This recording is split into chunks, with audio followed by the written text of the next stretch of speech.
Okay, welcome to lecture 5 of EC 1756. So a bit of administration. Assignment 1 is due tomorrow at midnight. How's it going? Hopefully it's going well. Any questions from anyone? If they're long questions, I'll be around after the lecture. If they're short ones, we can ask right now, see if they're of general interest. So feel free to type them in the chat too. You've got Andrew on the line. One thing I was going to talk briefly about, because I got a few questions on this on Piazza, some on the public Piazza, some on the private Piazza chats, is basically fixed point versus floating point. So I'm going to quickly show you the numeric formats. And for many people, this may be a review, but maybe not everybody. Okay, so floating point numbers. So floating point numbers is what you've commonly been using when you write software programs. And let's take IEEE single precision floating point. So IEEE single precision floating point. So it's a 32-bit representation. So there's 1 bit, which is a sign bit. There are 23 bits, which are the Mantissa. So Mantissa is basically the value, okay? So 23 bits, and the Mantissa always starts with a 1. Okay, so there's a implicit 1. Okay, so it's 1 dot something, 23 bits. And then there's an 8-bit exponent. Okay, so that's the Mantissa. Mantissa is really kind of 24 bits. You only store 23 because it's always 1 dot, whatever these 23 are. So what this means is you've got some number, 1 dot something, times 2 to this exponent. Okay, and that's what your floating point number is. And you've been using that, through your software career when you're doing calculations with decimal numbers without really thinking about it. Okay, so let's think of what happens when you have to add 2 of these numbers. So if I have to add A plus B, and they're both floating point, what I have to do is I take these mantissas. So I take A dot mantissa, and I take B dot mantissa, and I actually have to align them. Okay, so what I mean by align them is I can't actually add these if they don't have the same exponent. So I have to look at this exponent of A, I have to look at the exponent of B, and I basically have to shift them. So figure out who has the bigger exponent. So let's say A has the bigger exponent.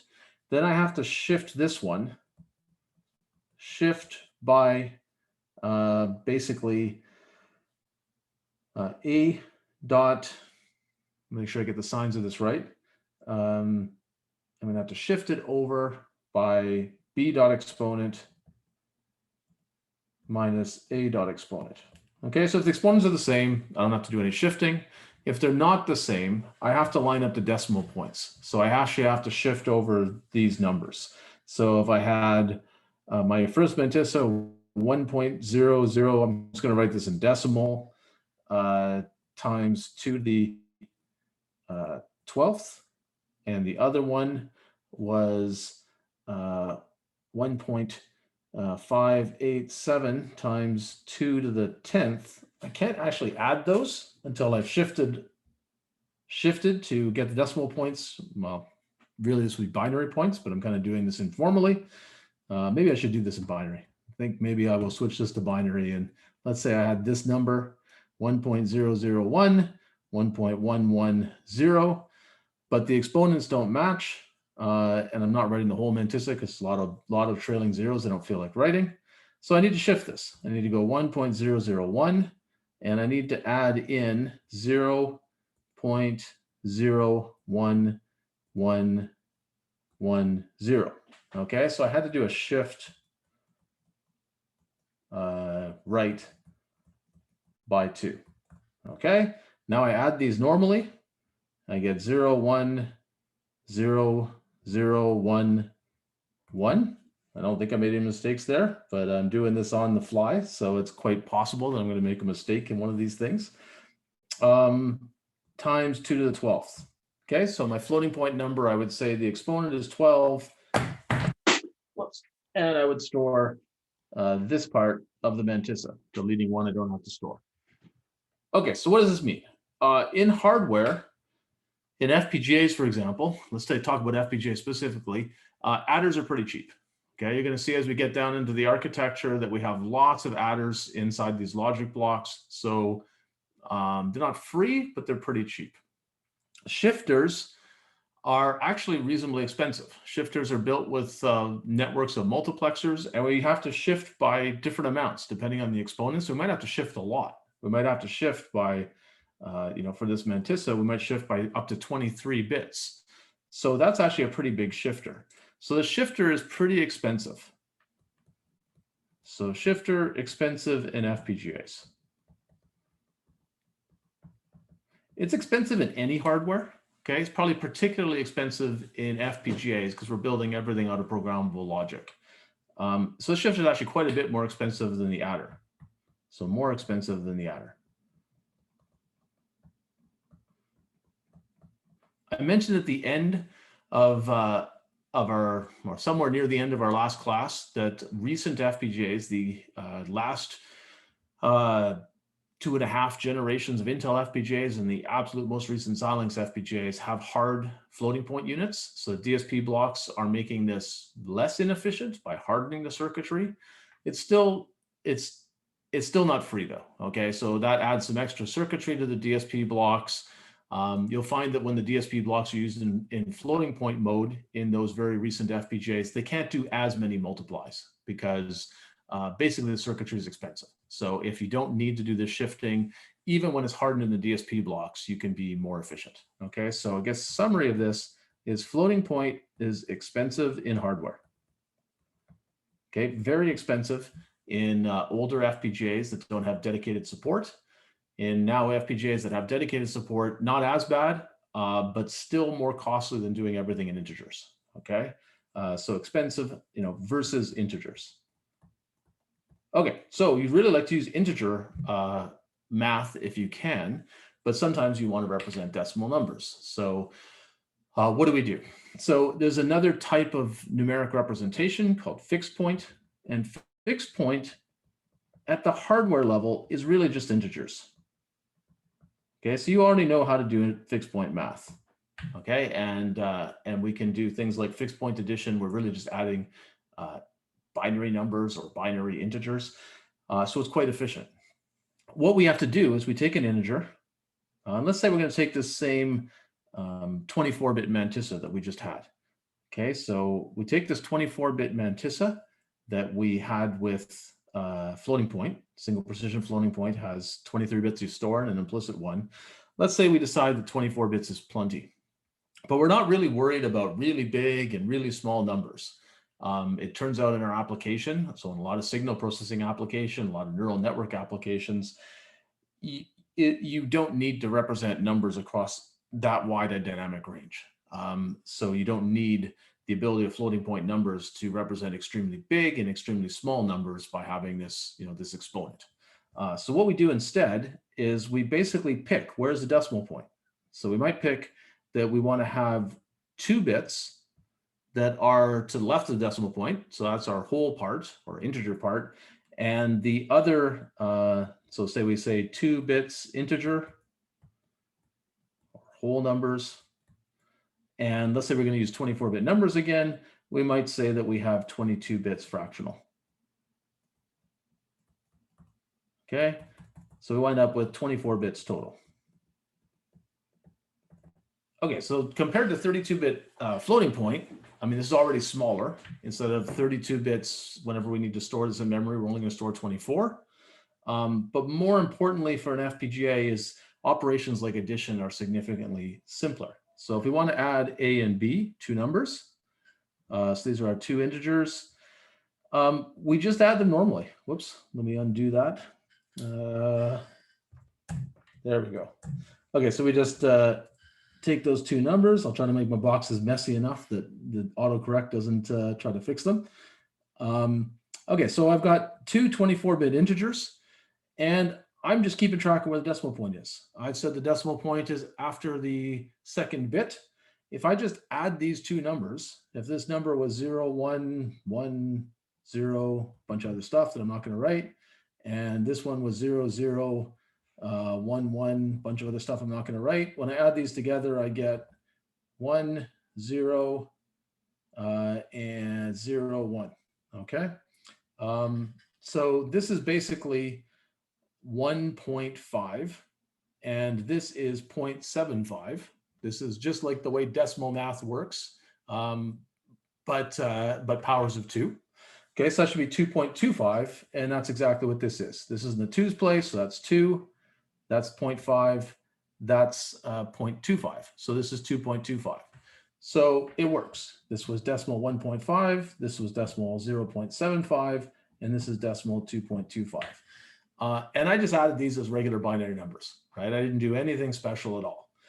And all I had to do is when I interpret them, the decimal point is here.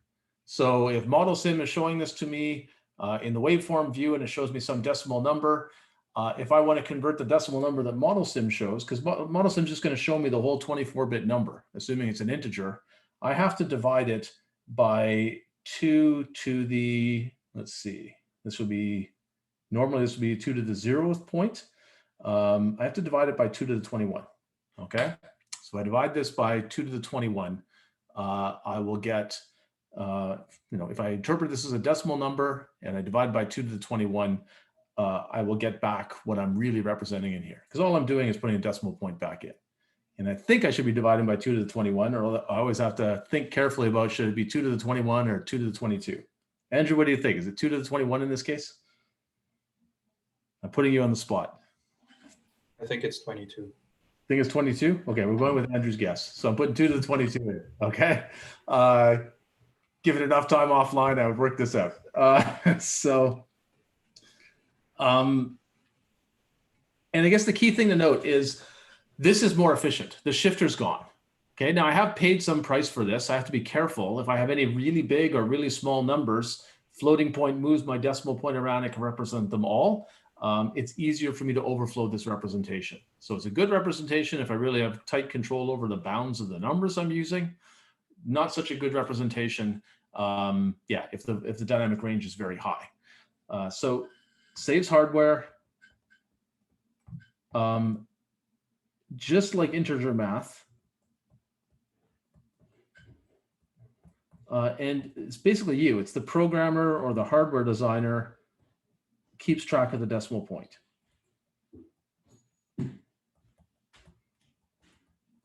And that's really just when you interpret the final, well, in this case, when I'm adding things, it's just when I interpret the final answer. I just have to remember that if I convert this directly to decimal, I'll get some big number. But because I said the decimal point is after the second bit, I should divide that number by 2 to the 22nd for my 24-bit fixed point number. Now, one thing you have to watch for, though, is multiplication. So let's think about multiplication. Multiplication is also efficient with this representation. It's just like integer multiplication. So I take my A, which is 24 bits. I take my B, which is 24 bits, and I'm going to multiply them together. Okay, so I want to multiply these. So I have, let's put my numbers down here again. So my 0, 1, 1, 0, bunch of stuff, and my 0, 0, 1, 1, bunch of stuff. I think I actually want to simplify these. This is enough partial products that I'm going to confuse myself. So let's make this simpler. Let's make this 1, 0. Okay. So I've chosen a nice number here. There's only one non-zero element in B, so this multiplication is going to be pretty easy. I multiply these together, and I'm going to get, remember, when you multiply, you just keep adding zeros. So whatever I had here, say this number was a 0, I would take 0 times all this. Okay, that's a whole bunch of zeros. So that was kind of boring. Then the next one, I shift over 1 because it's a 1 power higher. In this case, that's also a whole bunch of zeros, so also boring. So I keep doing that until I've shifted over a lot. I've shifted over 21 bits for this number. And now I get a non-zero entry. I get 0, 1, 1, 0, bunch of zeros. Okay, so that was the one non-zero entry that I had. I add all these up, and what I'm going to get is that. Okay, so I'm going to get a number which is these were both 24 bits. So I'm going to get a 48-bit number. Okay, well, that's 48 bits. Now, the one thing I have to remember is where's my decimal point? Okay, when you multiply numbers, just like in decimal, I have to remember where my decimal point is. So I had two digits to the right, or 2 bits to the, 2 bits to the left of the decimal point before in both of my two multiplicands. So when I multiply this through by the rules of multiplication that you learned long ago, my decimal point should be there, okay, after 4 bits. And let's see if that works. This is, I'm multiplying by, let's see if I actually did this correctly. So I get, so Andrew, if I do any of this wrong, you'd have to jump in and correct me, okay? So I'm multiplying by 0.5. So I've really got too many bits over. So 0011, let's see. Okay, well, I have to keep track of where my decimal is. So you're missing three zeros on the most significant. Right. You didn't continue the multiplication. You're right. Okay, because there were 3 more rows after this. Okay, now I know why I confused myself. So I actually have 3 more rows with all zeros. So there's 0, 0, 0, 0. So this is actually the last one. And that one has decimal point. All of them have the decimal point after 4 bits. But I wasn't properly lining things up before. Okay, so there's my decimal point. Okay, it should all be lined up. So if I add all these things together, and let me erase this because this is now redundant, I get my final answer. So I add them all together, and I guess I've got a 1 there, a 1 there, a whole bunch of zeros. And that's where my decimal point is. I had 2 bits to the left of the decimal point, one multiplicand, 2 bits to the left in the other multiplicand. When I multiply them together, it's just like decimals. The number of digits I have to the left of the decimal point is the sum of those two. So it's 4. Okay. So this was, let's see, 1.5. This is 0.5 in decimals. So I should get 0.75 if I did this correctly. And I potentially didn't because I've still got the decimal point 1 over. So my decimal point should actually be there. So I still didn't put enough zeros in. Oh yeah, so actually I do have 2 zeros. Yeah, so I keep putting I keep not putting quite enough zeros in. This is actually how many zeros I have. There's 1 more 0 there that I didn't write. So this is 0.75. All right, so I'm doing this without notes, and that's a lesson to me to make sure I make notes next time, because I made some mistakes on where to put the decimal point for this one. But basically, when I get the final answer as an integer, it's going to be some long sequence of zeros and ones, and I have to remember where's my decimal point. Okay, I got a 48-bit answer, and my decimal point in this case, where I had 2 bits to the left of the decimal point in both multiplicands, is after 4 bits. I have to remember that. The reason I often have to remember that is I probably don't care about all, well, one of the reasons I probably don't care about all 48 bits. I may want to turn this back into a 24-bit number. And if I want to turn this back into a 24-bit number or some other number where I throw away some of these very large number of bits, I need to pay attention to which bits do I want. So if I turn this back into 24 bits, I probably want to take the top 4 and the next 20. So I might turn this back into a 4.20 number where I take all the integer bits and then the next, let's make this number longer. So it's actually a lot longer than 24 bits. And I take the next 20 fractional bits. Or possibly I know that all my numbers will never become bigger than 2, in which case I might decide, even after I multiply them together, in which case I might decide that I want to actually keep this as Q2.22, so 2 bits of integer and 22 bits of fractional. And maybe I choose to keep, let's see if I can change the color. Maybe I choose to keep these ones, okay? So, and let me erase this and write it again in a different color. So I might choose to keep a different set of bits. I can keep more of my fractional bits, so more precision, if I know, based on my knowledge of my algorithm, my numbers, that I'm never going to overflow if I only keep 2 integer bits. If I don't know that, then it's safer to keep all my integer bits. And if I only want to store 24 bits, then I would throw away some of the fractional ones. When you're writing your Verilog, basically what this means is you have to pay attention after a multiplication to which bits you keep and where the decimal point is. That was kind of the key point I wanted to make there. And I think Andrew is writing the general rule for this, which is useful. So any questions on that? I realized actually as I was getting some of the questions on Piazza that we hadn't really explained fixed point numbers very much. So it was kind of an oversight. So that's why I wanted to go through this here. Okay, it looks like everybody's happy with that. So in that case, let's move on. Okay, so hopefully assignment one's going well. Okay, so background reading for next week. One is on an application that's interesting, ties in with some of the data center work that we're going to talk about today. It's a cloud scale deep neural net processor that was done by Microsoft. So yeah, they're going for very high performance on machine learning inference, and they're using a whole pile of FPGAs interconnected to do that. So it's an interesting paper on how you can leverage FPGAs. And the other paper is pretty different from that. It's about the low-level circuit design of FPGAs, because either late this lecture or at the start of next lecture, we're going to kind of switch gears and go from how do FPGAs compare against other compute devices and what do you use them for, and into how do you make them. So this paper goes through some of the concepts that we'll also discuss next week on how do you build the low-level FPGA circuitry, and how does that let you evaluate an FPGA architecture? How is that part of evaluating an FPGA architecture?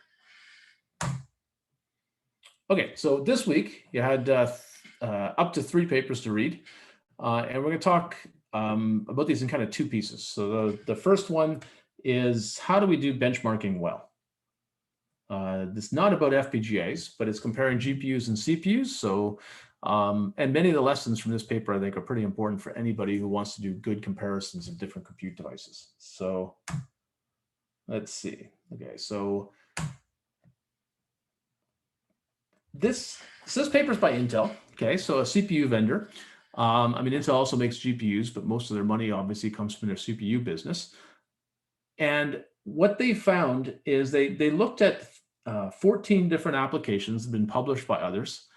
And on most of those applications, the claimed performance improvement on a GPU was around 100x. So it varied a bit from application to application, but the overall average is about 100x. And Intel went through and re-benchmarked them, in some cases recoded, and evaluated the throughput, and they got a very different answer.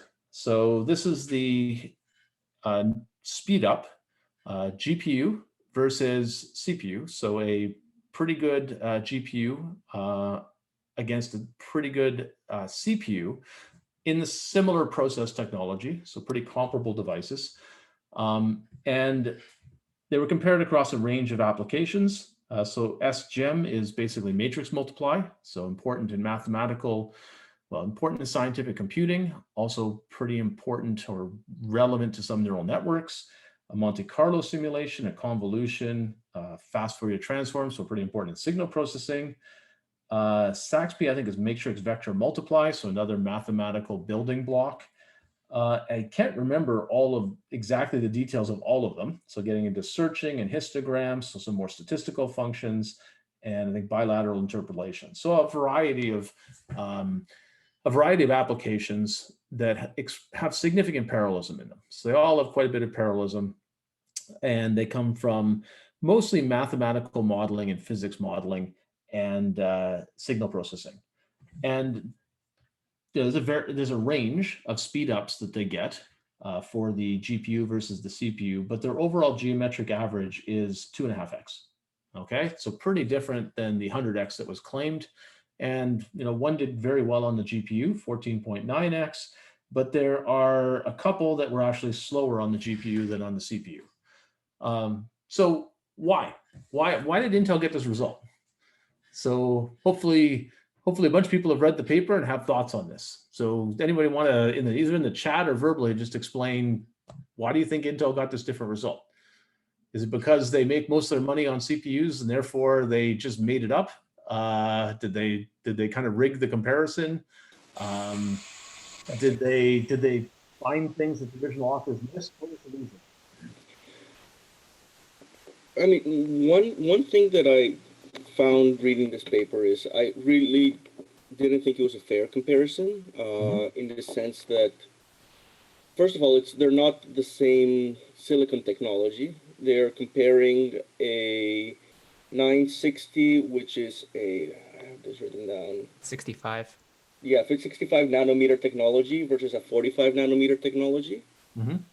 And also the 960 was released a year and a half after the 280, and already other GPUs that replaced it were out there in the market when the paper was released, or even when the i7 was released. And beyond that, a big contributor to this paper why GPUs are worse is the memory bandwidth. And the GPU they used has a GDDR3, whereas GDDR5 had already been released at the time the paper was released. And there were GPUs available that operated with GDDR5. So it almost feels like they're saying, oh, look, it's not that much better to have a GPU, but I'm using a GPU from the past. So yeah, those are really good points. So you got to be really careful to try to compare comparable devices. And actually, I can't remember in the paper, like I haven't gone and looked at it in as much depth as you have. So those are really good comments about did they get it right or not. I think I have a couple of notes on that on the next slide, but didn't go into it as much detail as you did. And you're right. One of the things that Intel points out in the paper, which I think is a fair comment, is that some of these original studies compared high-end GPUs against low-end CPUs. So they actually take their laptop and compare it against a fairly high-performance GPU, and that's not really a fair comparison in terms of cost or power or silicon area. There are a bunch of different metrics you could use, but it's not very fair.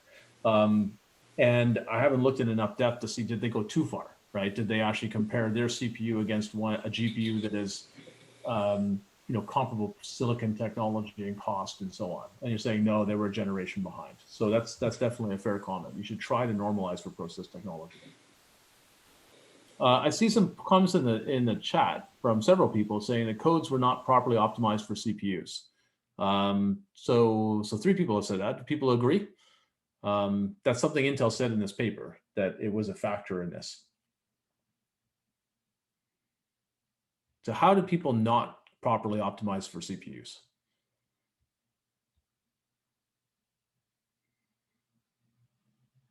Or stated another way, what did Intel do to get more performance out of the CPU?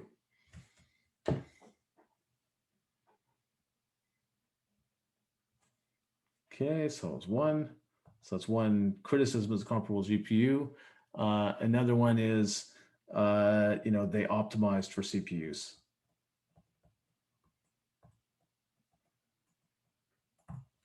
Much better than was done before. Yeah, and so some of the comments on that, so let's go on to a couple of these. How did they optimize the CPU? And I see already that a couple of people have already made good comments on that. So SIMD instructions, right? So to code for a GPU generally requires fairly careful coding. Sometimes you can use built-in libraries and your code doesn't have to be too good, but usually, unless you can find everything in a library, you're going to have to code pretty carefully for a GPU. And on a CPU, we already talked about SIMD. CPUs have SIMD units, and you will generally not get any use of them if you just write simple C code and run it through a compiler. If you tell the compiler to try to use SIMD, you might get a little bit, but usually you have to think about this pretty carefully. So that was one of the key things Intel did. And it increases the peak performance and the achieved performance of these CPUs a lot. Another one that's important is blocking. So that's a good point. And Gil flagged that. So, CPU's memory hierarchy is pretty different. They have big caches, whereas GPUs have scratchpad memories mostly. They have some caches, but mostly you explicitly manage these register files and shared memories, and they have a lot of bandwidth to main memory. So, behind those explicitly managed memories, they have a lot of bandwidth. And CPUs have less memory bandwidth, but they have bigger caches. that are hardware managed. But hardware managed doesn't mean you don't have to think about them at all. If you take a big matrix and you just write loops that go through the whole matrix, go through every row, then go through every column, then repeat that many times, you're thrashing the cache. You're going through, your cache is relatively ineffective because you get no reuse. You go through too big a data set. But you can restructure that computation to basically work on a piece of the matrix for a while and then move to another piece of the matrix. And that's a block called a blocking transformation. It basically means restructuring your loop nests. It makes your code more complicated, but it does on these big data sets like big matrices can greatly increase performance because it makes the CPU cache much more effective because you're reordering. I'm going to do everything I can in this part of the matrix before I go into that part. And other algorithms have similar things, but matrices are a key place where people do blocking. And you don't have to do all this yourself. There are libraries for CPUs that can also, for low-level operations like matrix multiply, where people have carefully done this already. So yeah, those are two of the things they did. Another one is like some of the works basically didn't make use of multi-core parallelism, which you should always do, right? So you should multi-thread your code. If you're going to compare it to a GPU where you've written in a language like CUDA or OpenCL and expressed thread level parallelism, you should always compare that to a version on a CPU that's using all the cores with multiple threads. Because if you can't write it using multiple threads, because it's so serial that it almost certainly won't do well on a GPU. So this one is kind of, I think, something everybody should do, but it's interesting some of the earlier papers didn't bother doing it. It's definitely more work to do SIMD and blocking, but again, to do a fair comparison with the GPU, you really need to do that. And the last thing that was interesting is that some algorithms, they use clever code. So this is only a minority of the algorithms, but that means that on a GPU, the code that performs best was often relatively simple because GPUs essentially have a very high degree of SIMD. So they don't like branching that much. It makes it much harder for them to put pack operations together and try to do them, essentially in a SIMD fashion. So they often prefer code with less branching that may do more work. And on a CPU, they're pretty good at branching. So you can use more complicated data structures and more complicated algorithms. This is kind of the hardest comparison where you actually change part of the algorithm to leverage the fact that GPUs and CPUs have different strengths. They only did it on the minority of the algorithms, and that's definitely the most labor intensive. And let's see. And I guess Camille is also saying that Intel used large barrier blocking, where smaller scale block level barriers would have been sufficient and more efficient. So I think you're saying that basically that they didn't get the most they could out of the GPU because they could have done finer grained synchronization. Is that a fair summary of that comment? Yes. Yeah, okay.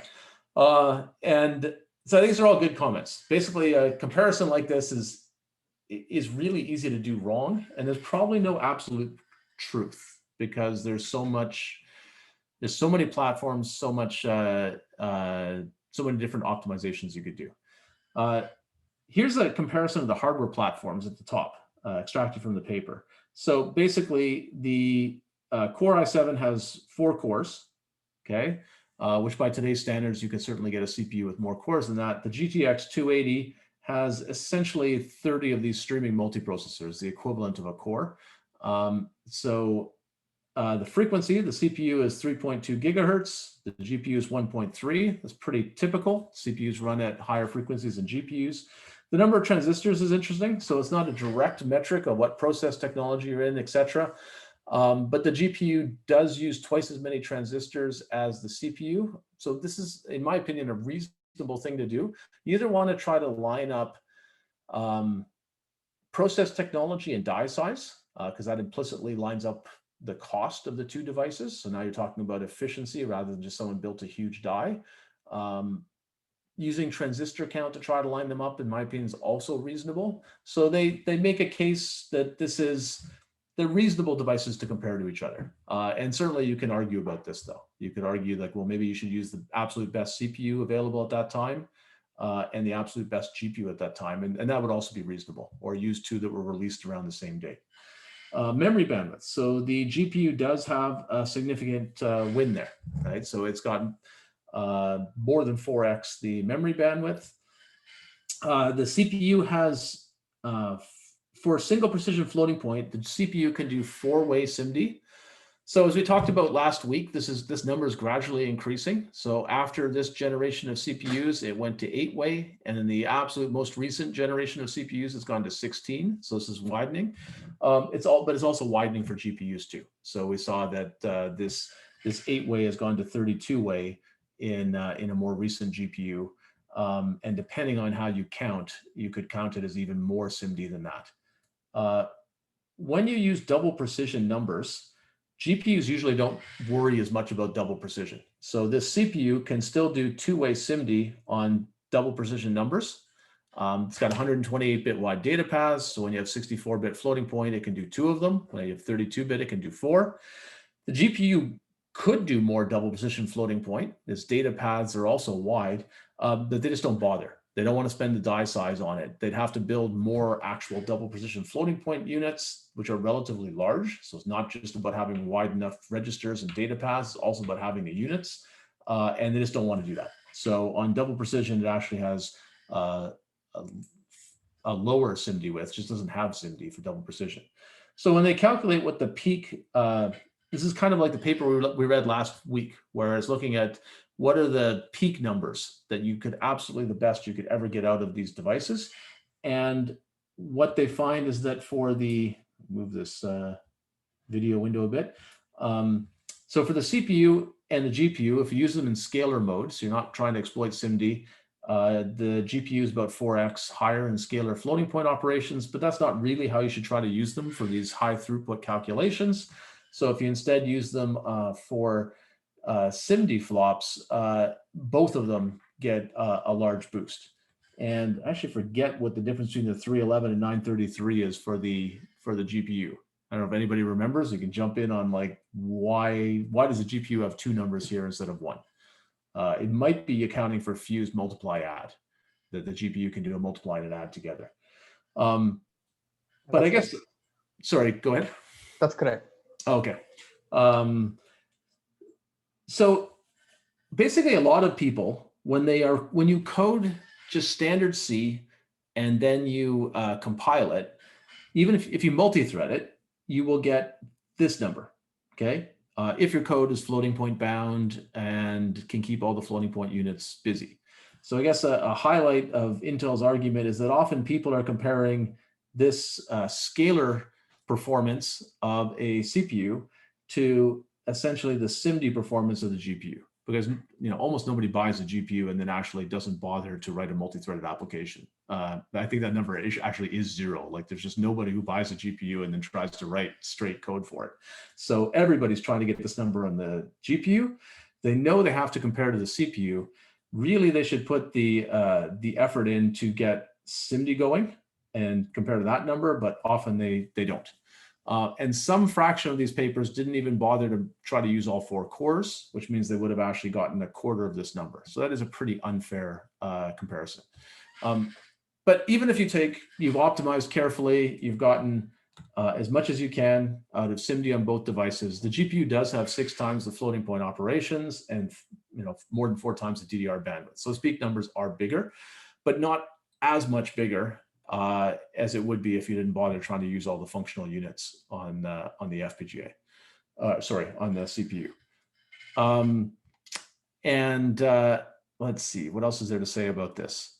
Yes, the peak performance is closer. The GPU does have smaller caches. So in some cases, it can be harder to get that peak performance on the GPU. It also isn't as good at branching, etc. The GPU doesn't have hardware scatter gather. Okay, so what does that mean? It means that this is gradually changing. So GPUs are putting more and more effort into trying to organize their data. So this is one where what performance you get on a given GPU for complicated code where your data kind of needs a lot of moving around may change from one generation to the next. But basically, gather and scatter is my data is spread out in memory. So I need a bunch of elements from maybe a sparse vector, and they're not all at adjacent addresses. So I need to grab those pieces of data. I need to put them together in say the GPU register file so that I can use my SIMD operations. This is also a problem for CPUs. If you want to use SIMD on a CPU and you've got your data scattered in various registers and different parts of main memory, it takes can take quite a few instructions and quite a bit of time to kind of get your data all organized so that you can use these nice SIMD instructions.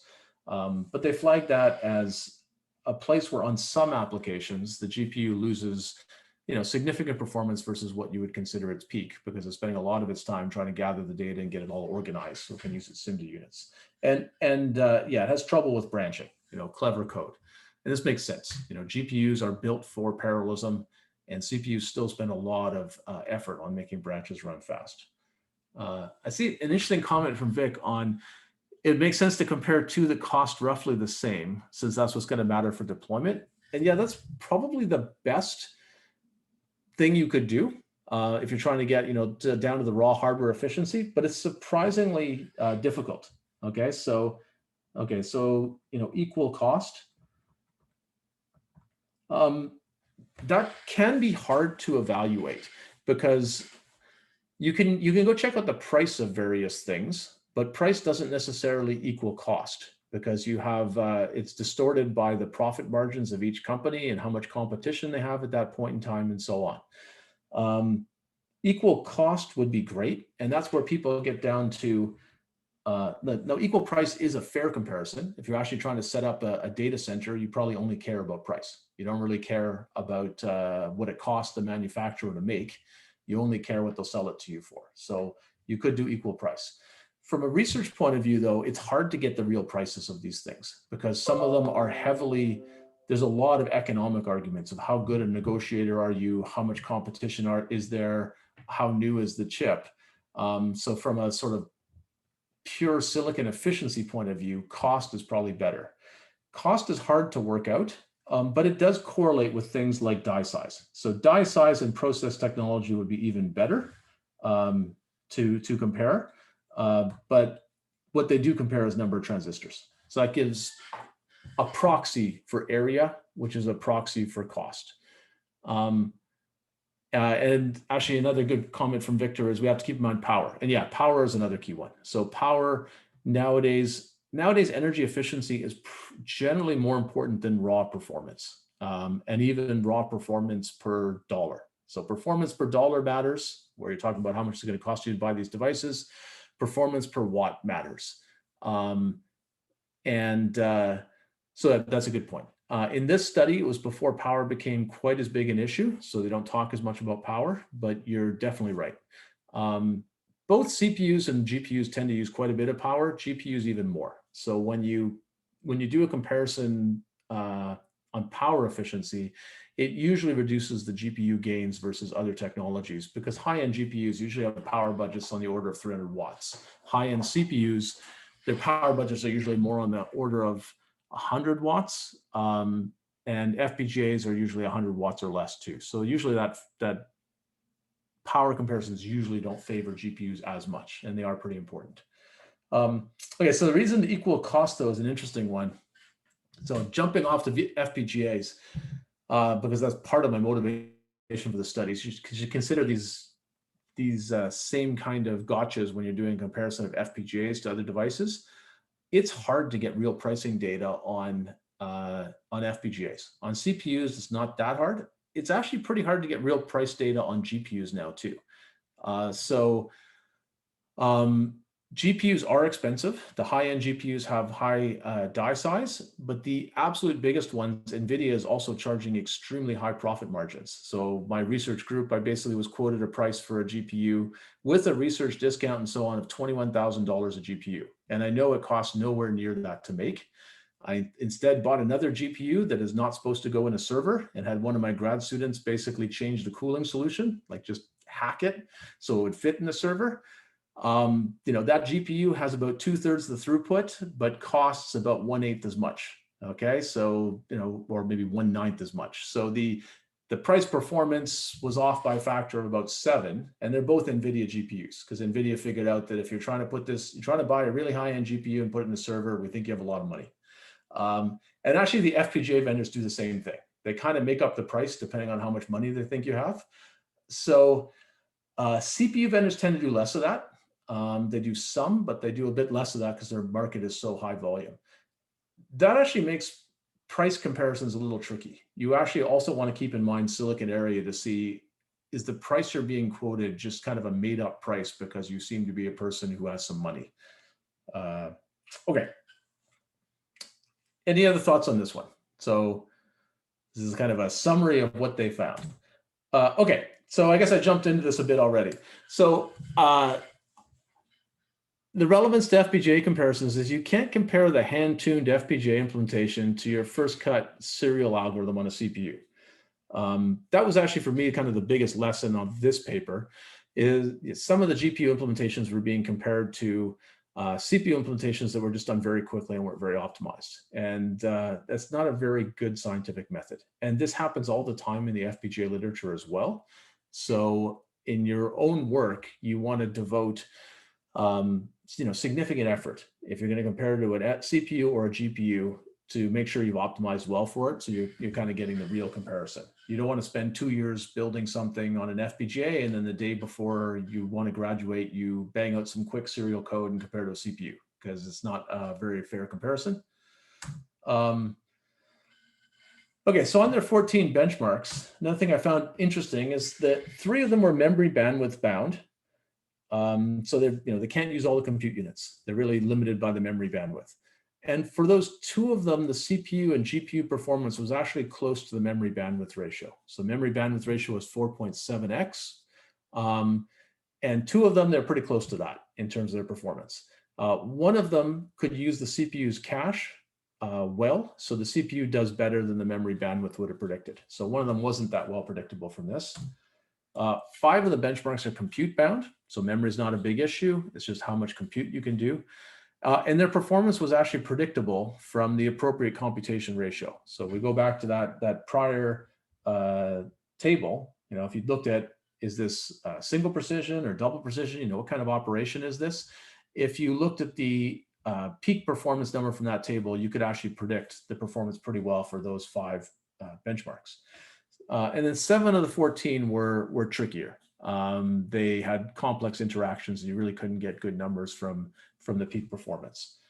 So the reason I find that interesting is last week we talked about a paper that went through peak performance numbers. So the accelerator device compute density and memory bandwidth for all sorts of different things, CPUs, GPUs, FPGAs, DSPs. Basically that study across these 14 benchmarks would be useful to predict half of them, okay? So not going to predict them all, but it is useful to keep in your back pocket because it will predict many of them. Okay, and yeah, so that's, any other thoughts on this paper?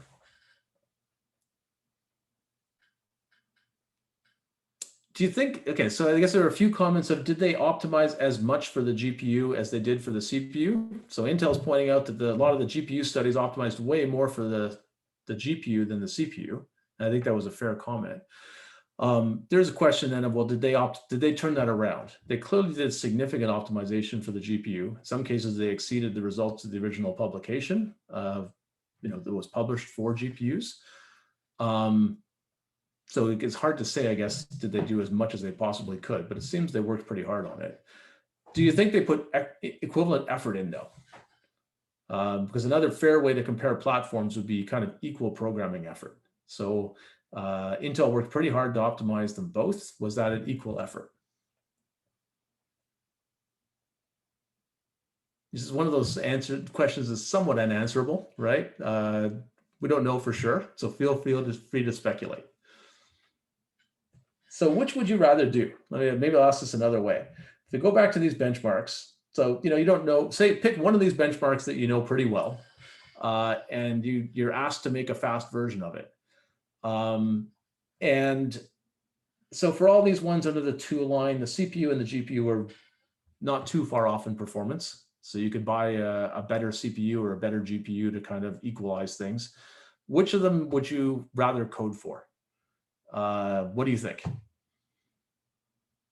So usually CPUs are easy to code for, but Intel did not do conventional CPU coding here, right? Like they didn't just write some single threaded C. That's how they got much better performance. What do you think? Do you think it'd be easier to code for the GPU using CUDA and OpenCL, or is it going to be easier to code for the CPU with these special SIMD instructions and thinking about blocking the caches and so on? Probably the GPU, because you may find more support for it because it's straightforward. Yeah, so we've got one vote for GPU. We've got Mike saying the CPU. We've got Gil saying about the same. And yeah, this is an unanswerable question, so I don't know the answer. But I would say it's not obvious which of these is easier to code for now. Like about the same seems reasonable. Neither of them is going to be that easy now because you're really micro-optimizing the CPU. If you are coding using these what are called compiler intrinsics, where you're actually putting almost assembly language inside your C or C++ to get at the SIMD units, it's pretty tricky. So that's probably, in my opinion, even harder than writing CUDA or OpenCL code. OpenCL is basically a data parallel version of C that's like an open CUDA. So it's similar to NVIDIA's CUDA, but it works for CPUs, FPGAs, multiple GPUs. So similar programming model, not quite as nice as CUDA in terms of its syntax. You can use OpenCL and target a CPU. So they didn't do that in this study. If you were writing OpenCL and targeting a CPU, then it's probably about as hard as writing it for a GPU. If you're hand coding these SIMD instructions, I'd say it's probably harder than writing CUDA code for a GPU. If they only had to multi-thread it, then it's probably easier than writing CUDA code. But one of the ways they close this gap is they have given up their programmability advantage. And it's quite, I think for some of these applications at least, it would actually be harder to code up the CPU version they have using these SIMD instructions. And it's coming from Victor that basically GPU developers expect to optimize their code, whereas developers for CPUs rely on compilers. And yeah, that's true. And basically to get these kind of results, you can't be one of those developers anymore. If you want to get this out of a CPU, you've got to code very carefully using more painful coding techniques. So I guess that actually raises another question of if it's going to be as much effort to code for the CPU and you're still going to be an average 2.5x below, maybe you should buy a GPU. So you can't assume that it was also easy to make the CPU implementations in this case. They were probably pretty hard. Okay. Any other thoughts on that? Okay. Yeah, I guess maybe one last comment on cost. So I just talked about NVIDIA and how they're enjoying very generous profit margins to some of their devices, which makes it difficult to do comparisons based just on price. At least if you're trying to get to the underlying efficiency and not just to the economic value. That's very, very true for FPGAs too. So I've also seen papers where they compare FPGAs, two different FPGAs, or they compare FPGAs to CPUs, and they'll just go get what's called the list price. The list price is what you'll see if you go to a web page by Xilinx or Intel and say, how much would it cost me for one FPGA? And for high-end FPGAs, those numbers are completely made up. They're almost completely decoupled from cost. And there are places that pay them. If you're going to prototype an ASIC, the Intel or Xilinx sales force knows you're going to buy exactly 1 or 2 FPGAs, then they will charge you that number. And those numbers can be really high. I visited a customer when I was at Altera who was paying $50,000 a chip. And it's good that I wasn't part of the sales force because I was shocked by that number because I knew what it cost to make that chip. And what it cost to make that chip was several $100s. So I was kind of blown away by, like, you're really paying I didn't say this. I talked to the sales force afterwards, but I was somewhat blown away by the fact that a chip that cost, it was a high-end chip, but the manufacturing cost was in the hundreds of dollars, and they were paying $50,000 a chip. So that is an example of, kind of extreme decoupling of the price from the cost. And the reason is there really wasn't much competition. They needed like really fast IO and a big chip, and there really wasn't any other option. So they basically paid the list price. The list price was set of, this is what we're going to charge you if you've got no options, and they had no options, so they paid that. So anyway, that complicates when you get into these kind of chips, high-end GPUs, high-end FPGAs. The price that you get off a web page often bears very little resemblance to what you would pay if you were a significant customer doing it in volume. So I personally prefer to try to get a die size. If you can get a die size and process technology, you can say that these are probably roughly equal cost, and that's probably more fundamental.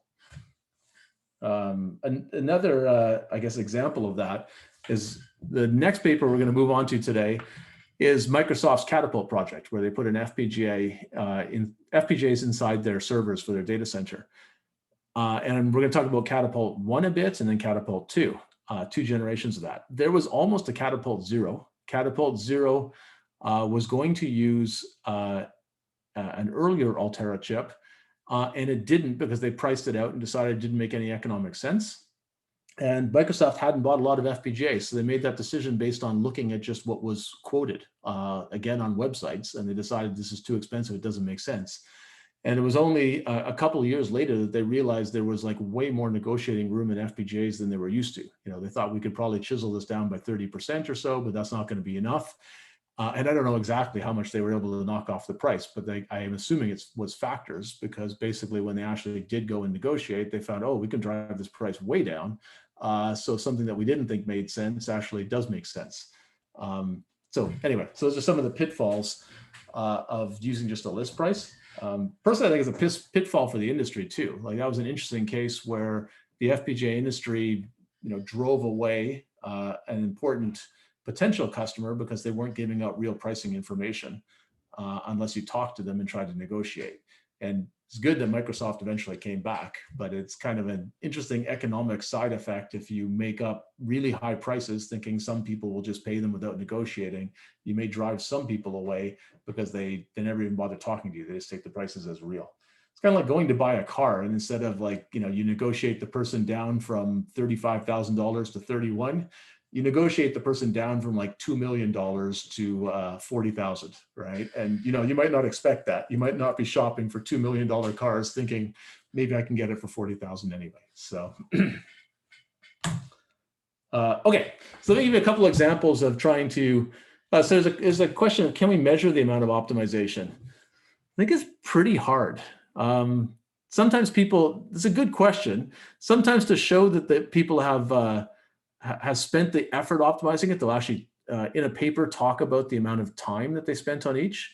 They also will talk about what they did. So that's a good thing to do. If you're working on compute acceleration, describe what optimizations you did on each platform and what you tried. It's hard to, some platforms are easier to code for than others. So like another useful thing that comes out of tracking how long it took, as you can say, I got this amount of performance with this amount of effort. You know, it took me 2 months, or it took me 3 weeks, or it took me 1 day.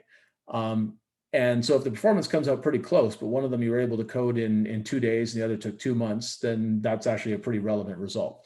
So yeah, it's another difficult to answer question, but probably the best thing to do is keep track of how long you spent developing each one of the implementations, if you're doing it on multiple platforms or in multiple programming languages. And that gives at least a coarse idea of how hard was this to do. And that can be another important result if you're looking at different devices and methodologies. Okay, so let me give you a couple examples to see what you think of, you know, using your knowledge of peak performance and how you might analyze different kinds of computations. Tell me whether you think these would be good or bad cases for FPGAs. So first example is a matrix solver. So this is called LU matrix decomposition. I talked about this earlier. You take a really big matrix and you're trying to factor it into the product of two matrices, a lower diagonal one and upper diagonal one, or lower triangular and upper triangular. Lower triangular means you've got all zeros above the diagonal. Upper triangle means you've got all zeros below. Once you've done that, you can basically solve matrix equations like AX equals B, you know, very quickly. So if you can factor A into LUX equals B, you can now rapidly solve this equation. And that turns out to be useful in a lot of mathematical and physics operations. And the matrices can get really big if you're simulating big physical systems. So this is a work that one of my former grad students, Wei Zhang, did. So he built an LU matrix decomposition engine on FPGAs. And the basic algorithm is you bring in a part of the matrix, so a block. So this would be a block. And it's got B rows and B columns. In this particular algorithm, you actually need not one block, but three. So in this case, he'd bring in these three blocks, and given those, he can basically update this B block. It uses a lot of floating point computations. So these matrices that we were targeting were for scientific computing, which means fixed point doesn't work that well. We need a really big dynamic range, so we have to use floating point. And we're basically going to be doing read, modify, write operations on this block here. Okay, we'll read it in.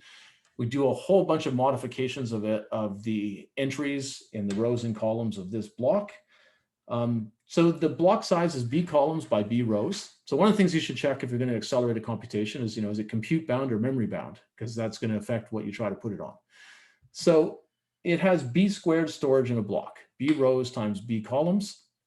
And this factorization problem turns out to need B cubed computation. We're going to go through these rows and columns a whole bunch of different times.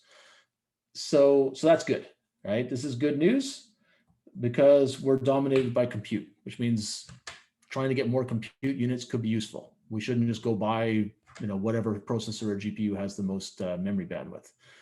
I already talked about this earlier in the course. We organized the computation as SIMD on the chip we were using, which was Stratix 3, so 65 nanometers. We could fit 120 floating point multiply accumulate units on the chip, and they could all work basically in lockstep on different columns within this B block, so they could be controlled by one control unit. Okay, so what do you think? How well is this going to work versus a CPU? When we did this, GPUs weren't as dominant, so we didn't bother comparing to a GPU. But what do you think this is one of the, I should have done a poll. I keep forgetting to do polls. But if you feel the urge, type in the chat, CPU is going to be better, FPGA is going to be better, it's going to be close. What do you think?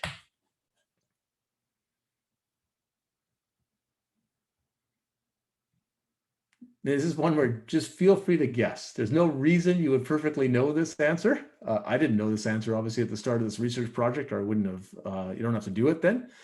Okay, so I see a few people saying FPGA, FPGA, FPGA, lots of people saying FPGA better. Okay, so nobody likes the CPU, everybody loves the FPGA. Okay, so what happened? Yeah, it was 42 times better than the CPU. Okay, so we took it in 65 nanometer Stratix 3. It only ran at 200 megahertz because FPGAs have significantly lower clock frequencies. A CPU, we took a 65 nanometer Xeon, so same process technology, runs at 3 gigahertz. It got a certain performance of 1. This got a relative performance of 42. And actually, the FPGA needed less power than the CPU, so the performance performance per watt or energy efficiency was even more. Okay, any flaws in this comparison? Are you satisfied with this? Would you accept the paper written on this?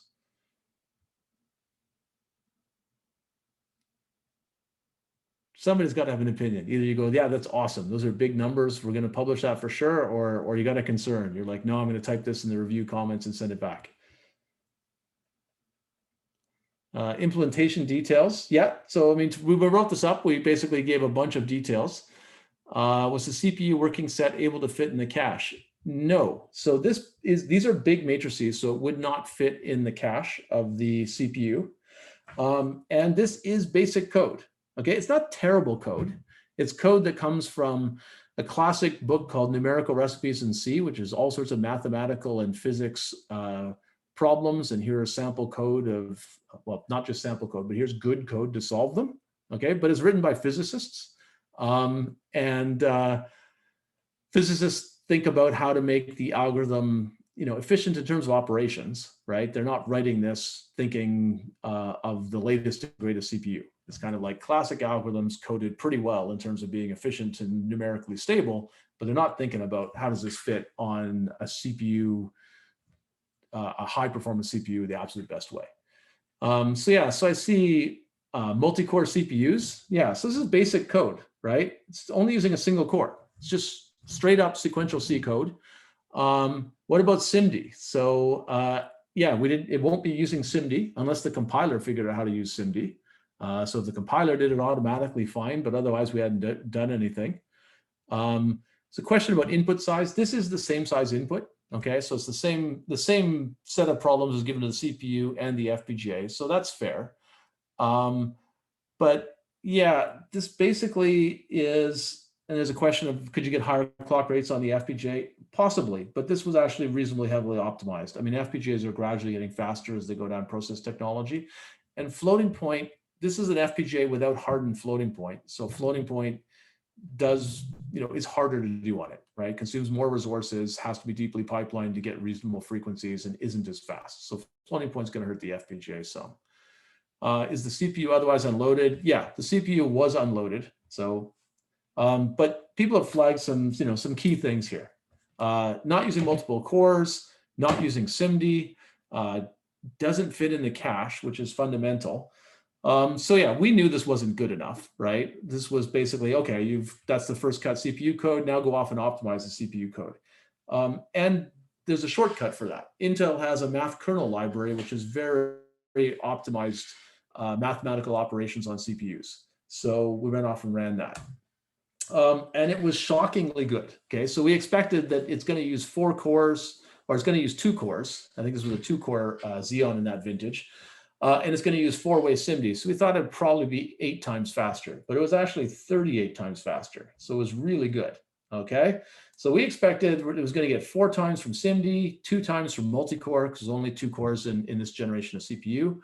But they got an extra 4.5x from micro-optimization, which we didn't expect. That micro-optimization is basically things like blocking. Okay, so that they block the matrix and make sure that they use the caches really well, and they did a really good job of blocking. This MKL is actually really interesting, in that the first thing it does when given a big matrix to solve is it actually runs a bunch of test code to try to figure out how big all the CPU caches are. So before it does anything, it essentially quickly profiles the memory hierarchy of the CPU, and based on that, it actually changes its blocking structure inside the code and so on. So it's a level of optimization that actually would be very hard, to repeat in a limited amount of time. So you always want to compare against the best-in-class implementation. Okay, so the FPGA basically is still 5 times more power efficient than the CPU, but it's about the same performance. So I guess this highlights the difficulty of beating the CPU with floating point, particularly in an FPGA that didn't have hardening floating point, and limited pipeline parallelism. Like, the basic way this algorithm works is the data comes from off-chip, a big DRAM bank, and then you bring it in blocks, and you work on it with as many floating point units as you can, and then you put it back in main memory, and you go get the next one. And that style of computation actually fits the SIMD units in the SIMD units in a CPU quite well, and the caches in a CPU quite well. So it was just hard to beat a CPU by a really big margin on this one. And that wasn't obvious to us when we set out to do this.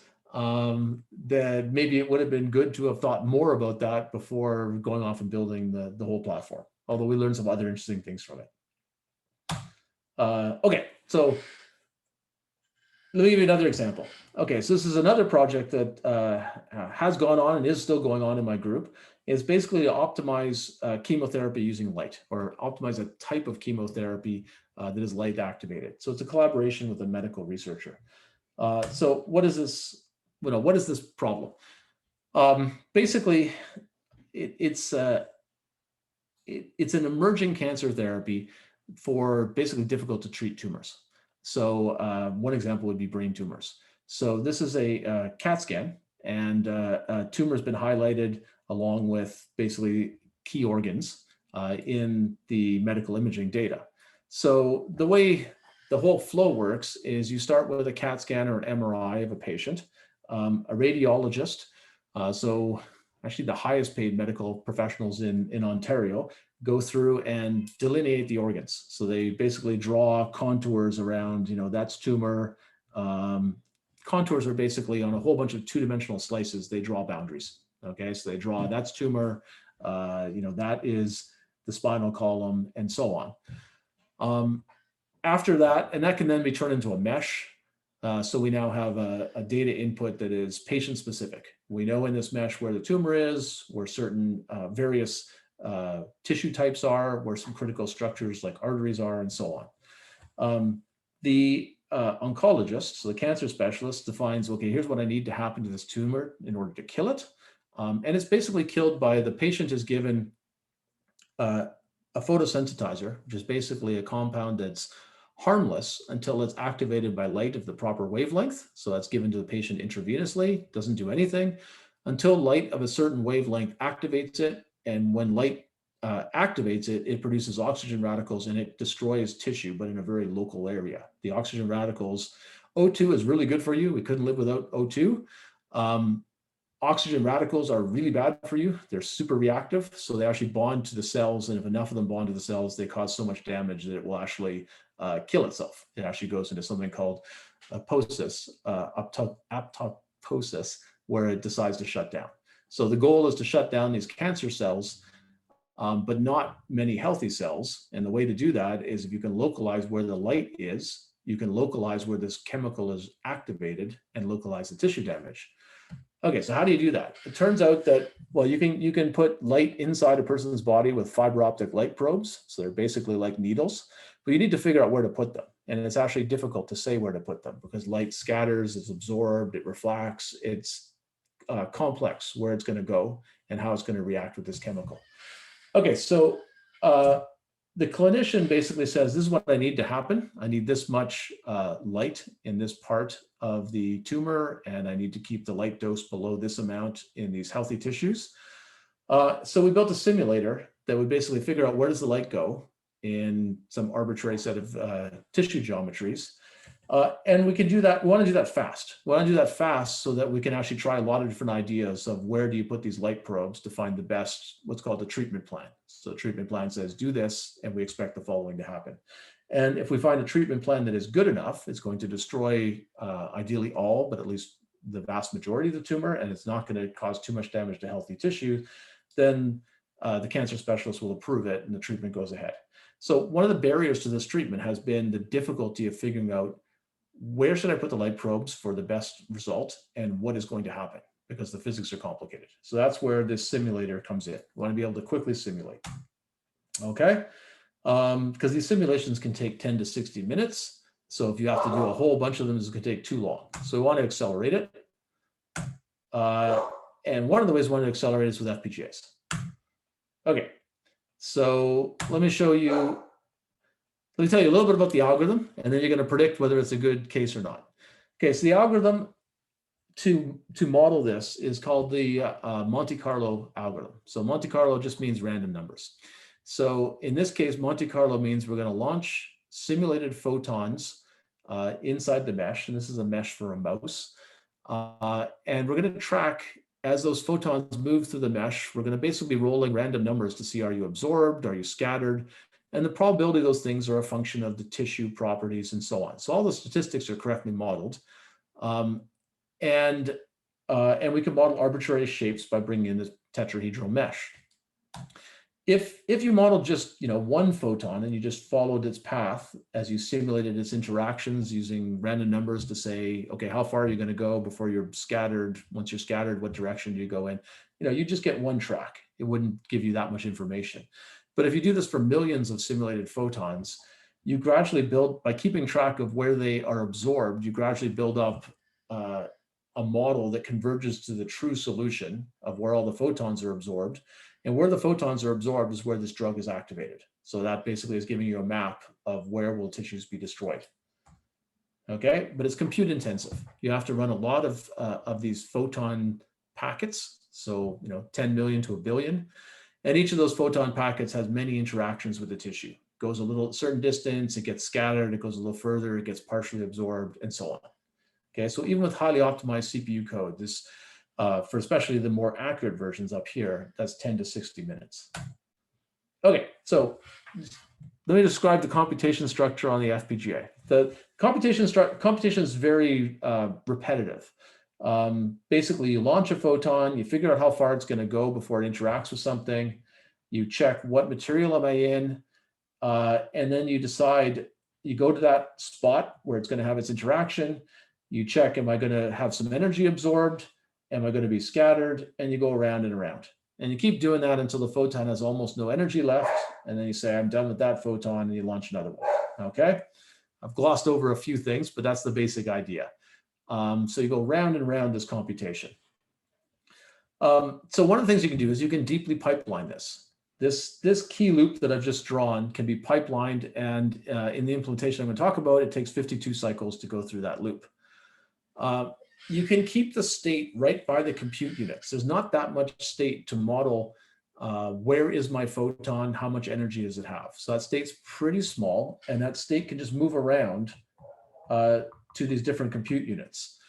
And we can pipeline them, meaning we can have multiple photons being simulated at once, because those photons don't interact. So we can pipeline this and have a whole bunch of photons in different parts of the pipeline at different times. We don't need extremely highly accurate numbers. So the main error in this computation is just how many photons you can simulate, because you're approximating the problem by rolling random numbers, like simulating a limited number of photons instead of an almost infinite number.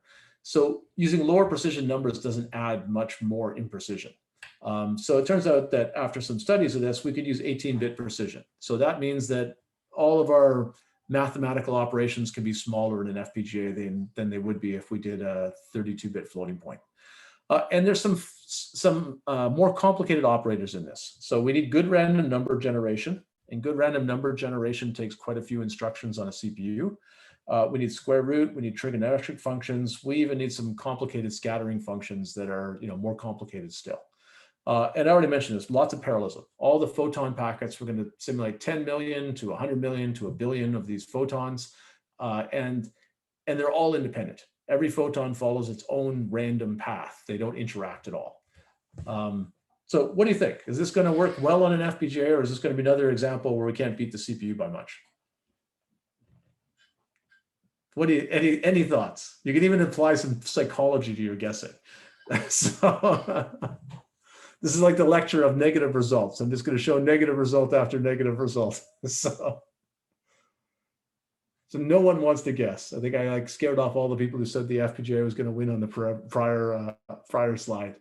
Okay, so I see Mary is saying the FPGA should be good because only 18-bit precision is required. So yeah, this is definitely an advantage for the FPGA. So yeah, I see several people saying the FPGA should work well. And yeah, I guess I forgot to click on this, but one of the reasons Marius already said why 18-bit is good, we can get more functional units because it's going to be small. And these unusual operators are good because you can build special hardware for them on an FPGA. So having things that are not hardened on the CPU is helpful. So we never actually wrote the simple sequential C, but we estimate it would be about 10 times slower than the really highly optimized CPU code. So the CPU code in this one was written by a student in my research group, and it was hand vectorized. So used all those, basically used all those special compiler intrinsics. So kind of like assembly language inside your C++, and used the maximum SIMD. So 8-way when it was available. It was parallel across cores, used a 32 nanometer CPU. Let's see, and then we put it in hardware, and that CPU took 76 watts of power, okay? When we put it in hardware, in 28 nanometers, and these are estimated numbers because this is the challenge of FPGAs, it takes longer to bring up. So we have the pipeline going in simulation, but not everything in hardware. The performance is about 16 times better. Power is only about 14 watts. So it's got a much better power performance. Okay, so it wins significantly on performance by about 16x and in power performance by even more, with the caveat of the development effort is a lot higher, which means we haven't actually fully validated all these numbers yet. But I guess my point on this one is, I guess, two.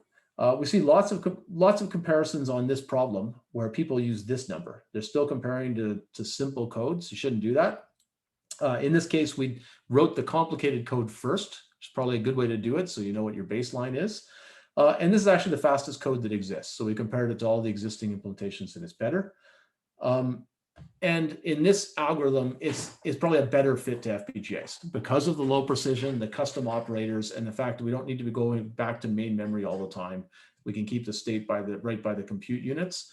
It's got more FPGA advantages, and at least so far, that's leading to a better result. So, okay, I'm going to take a break there. So if there's any questions, yeah, I guess Kimmy is saying FPGAs are capable of deeper pipelining. The fact that this one can really exploit pipeline parallelism is another benefit. In FPGAs, pipeline parallelism is kind of your happiest form of parallelism, especially if you can keep the state right beside the compute units, so it just travels around the pipeline. Okay, so if there are no questions, why don't we take a break until 5:40, and then we'll go through the rest of the lecture. Yeah. Okay, question. Sorry about that. About the previous slide. Is was the software for Monte software better on power performance? No. The idea of this is that its power per performance is like 80x, so it's worse.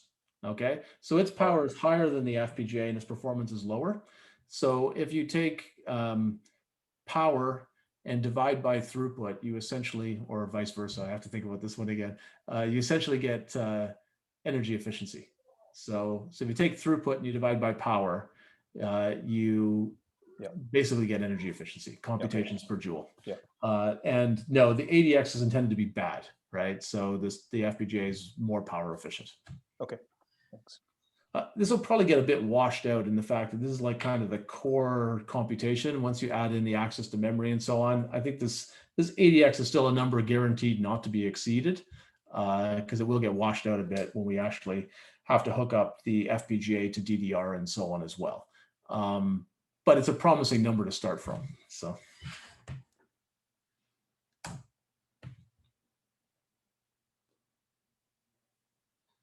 Okay, so I'll be around in case anyone has any questions, but I'm going to pause the recording now and we'll talk again at 5:40.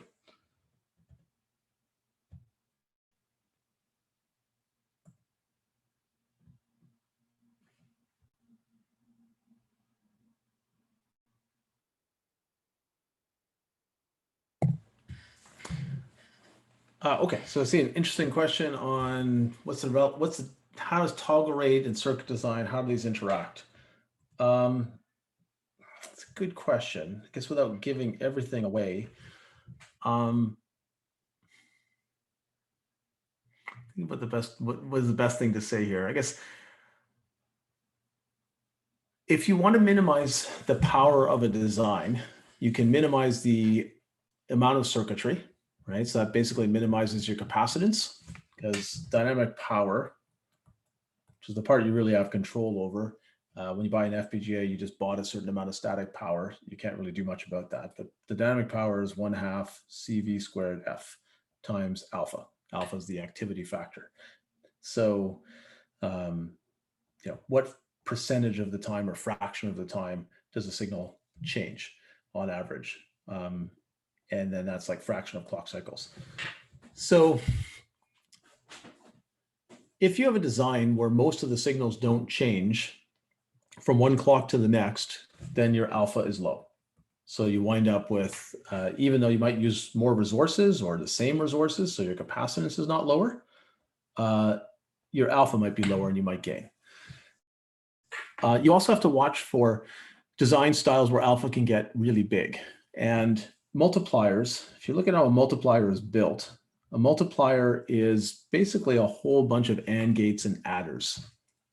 So we basically have a whole bunch of additions that are, well, I don't know if I can draw this very well, but you have AND gates of the two multiplications coming in, 2 bits of the multiply, and you get a whole bunch of partial products and you add them up. And you add them up in a big tree, okay?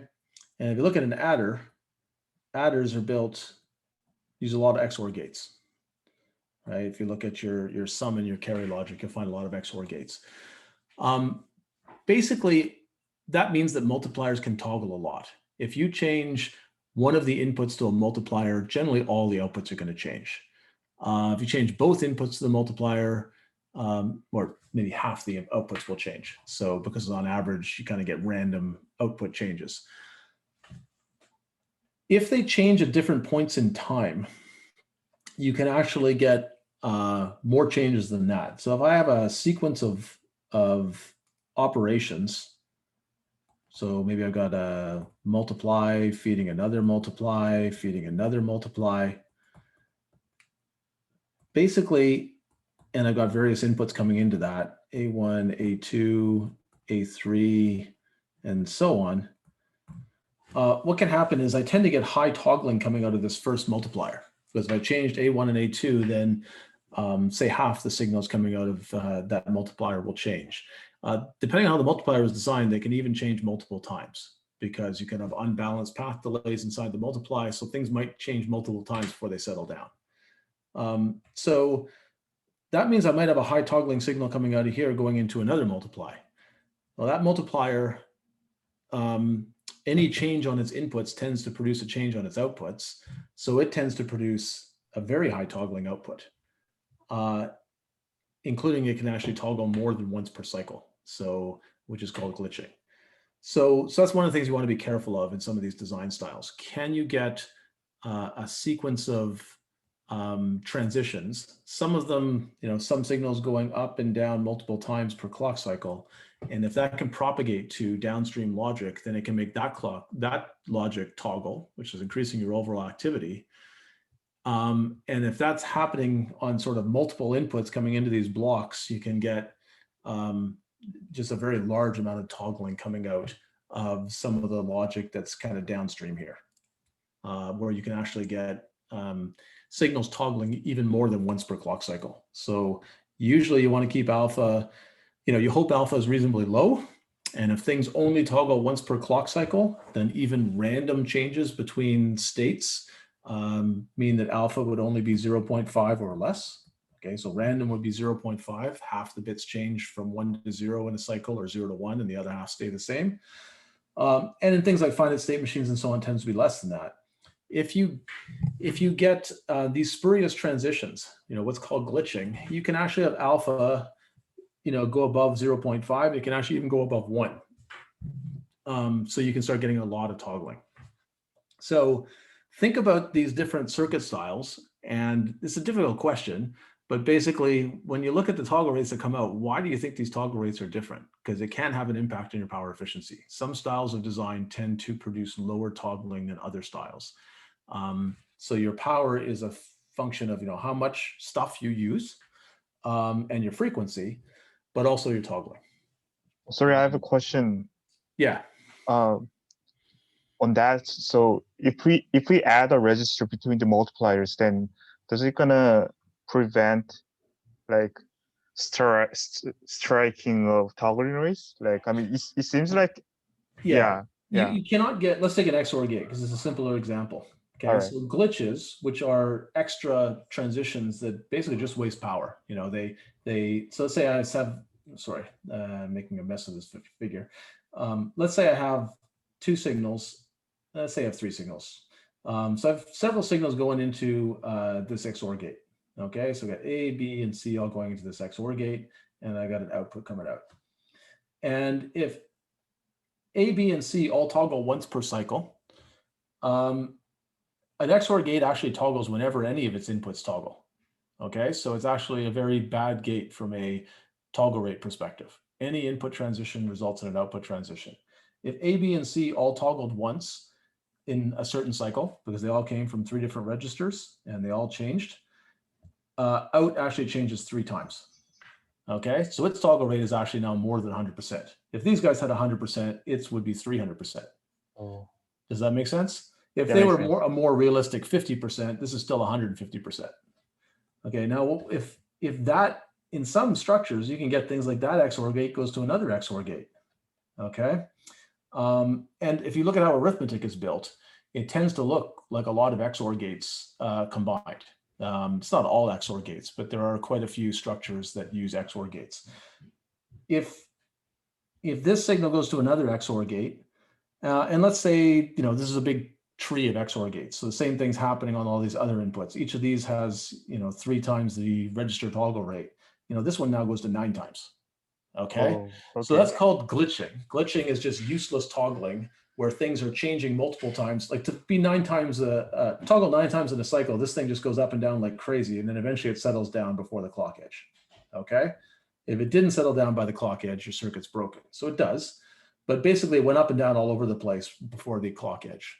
And all those intermediate transitions were basically wasting power. Does that make sense?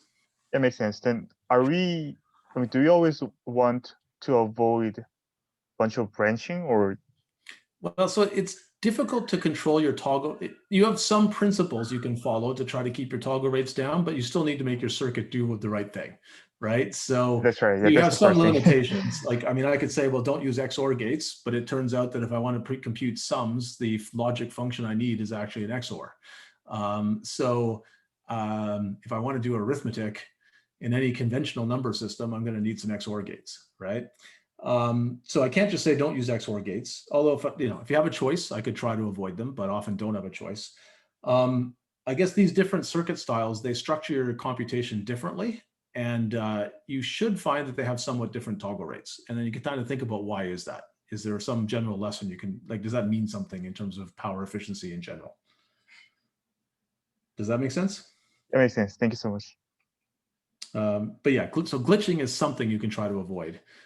People do, there are other more complicated things you can do where you try to restructure your design, but it gets harder and harder. But glitching is one where you're just wasting power. And if you can find a way to reduce the glitching, you will reduce that wasted power.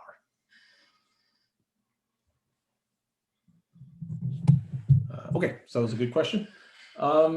Let me go back to the slides and okay, so I'm back. Okay, so we're going to switch gears and talk about FPGAs and data centers, which I think is a pretty interesting topic. So we talk about 2 papers from Microsoft. FPGAs and data centers are pretty interesting because historically, and what FPGAs have been used for is in essentially the embedded computing domain. Engineers design some circuitry into an FPGA, and that FPGA does that forever. With maybe periodic updates. You might actually update it now and then because you find bugs even once you've shipped it. But you're probably not turning your signal processing by the antenna of a cell phone base station into the control system for a car, right? Like that doesn't really make a lot of sense. So they tend to do the same thing over their lifetime. Data centers are kind of different. So more and more computation is moved to these big centralized data centers. And in data centers, they want to build a big array of ideally homogeneous, extremely similar machines, and then just farm out whatever computation is popular at any given time to those machines. And so, yeah, so the motivation, well, let me talk a little bit what Microsoft did. So Microsoft basically started a project called Catapult, and their key application was Bing search optimization. So, Bing is Google, but not quite as popular. So as the second largest share of internet search, but there's a big gap to Google. But that still means quite a large compute load. It's a complicated algorithm, so you type in some text and it figures out where to take you. And it has to be massively parallel. So just respond to the number of people typing this in, I guess both directly and also Microsoft using it under the hood for other products. They need thousands of, well, they won't say exactly how many servers, but it's obvious that it's many thousands or hundreds of thousands of servers that collaborate on this. So they want to reduce the cost of computers. So the amount of money that companies like Google and Microsoft are spending on data centers is huge. It's hard to get the exact spend, but it's in the billions of dollars per year each. So these are huge spending patterns. So they want to reduce their cost of computers. They want to reduce the power consumption for a couple reasons. Well, multiple reasons. Power consumption is expensive. So typical numbers I see are that power consumption accounts for 30% of the cost of a data center, with building it and staffing it and maintaining it being the rest.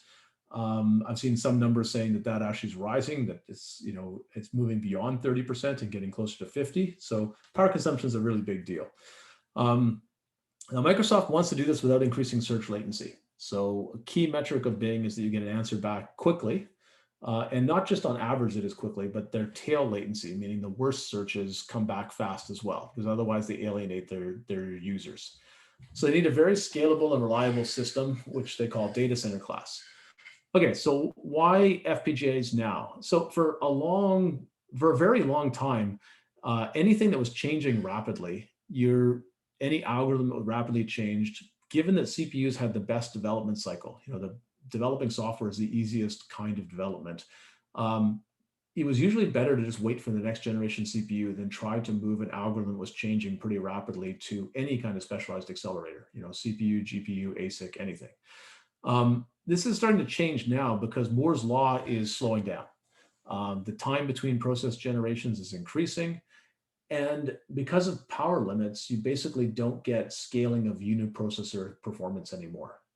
You can get more parallelism, but you're not getting much more per core. And the performance per power gains aren't as good as they once were. So you get smaller transistors, which cuts your capacitance in that key formula of 1/2 CV squared F. Capacitance is still going down pretty well. Frequency is okay, because if you get a higher frequency, you get more throughput, so you don't really worry about that. You'll pay more power if it gives you a higher frequency.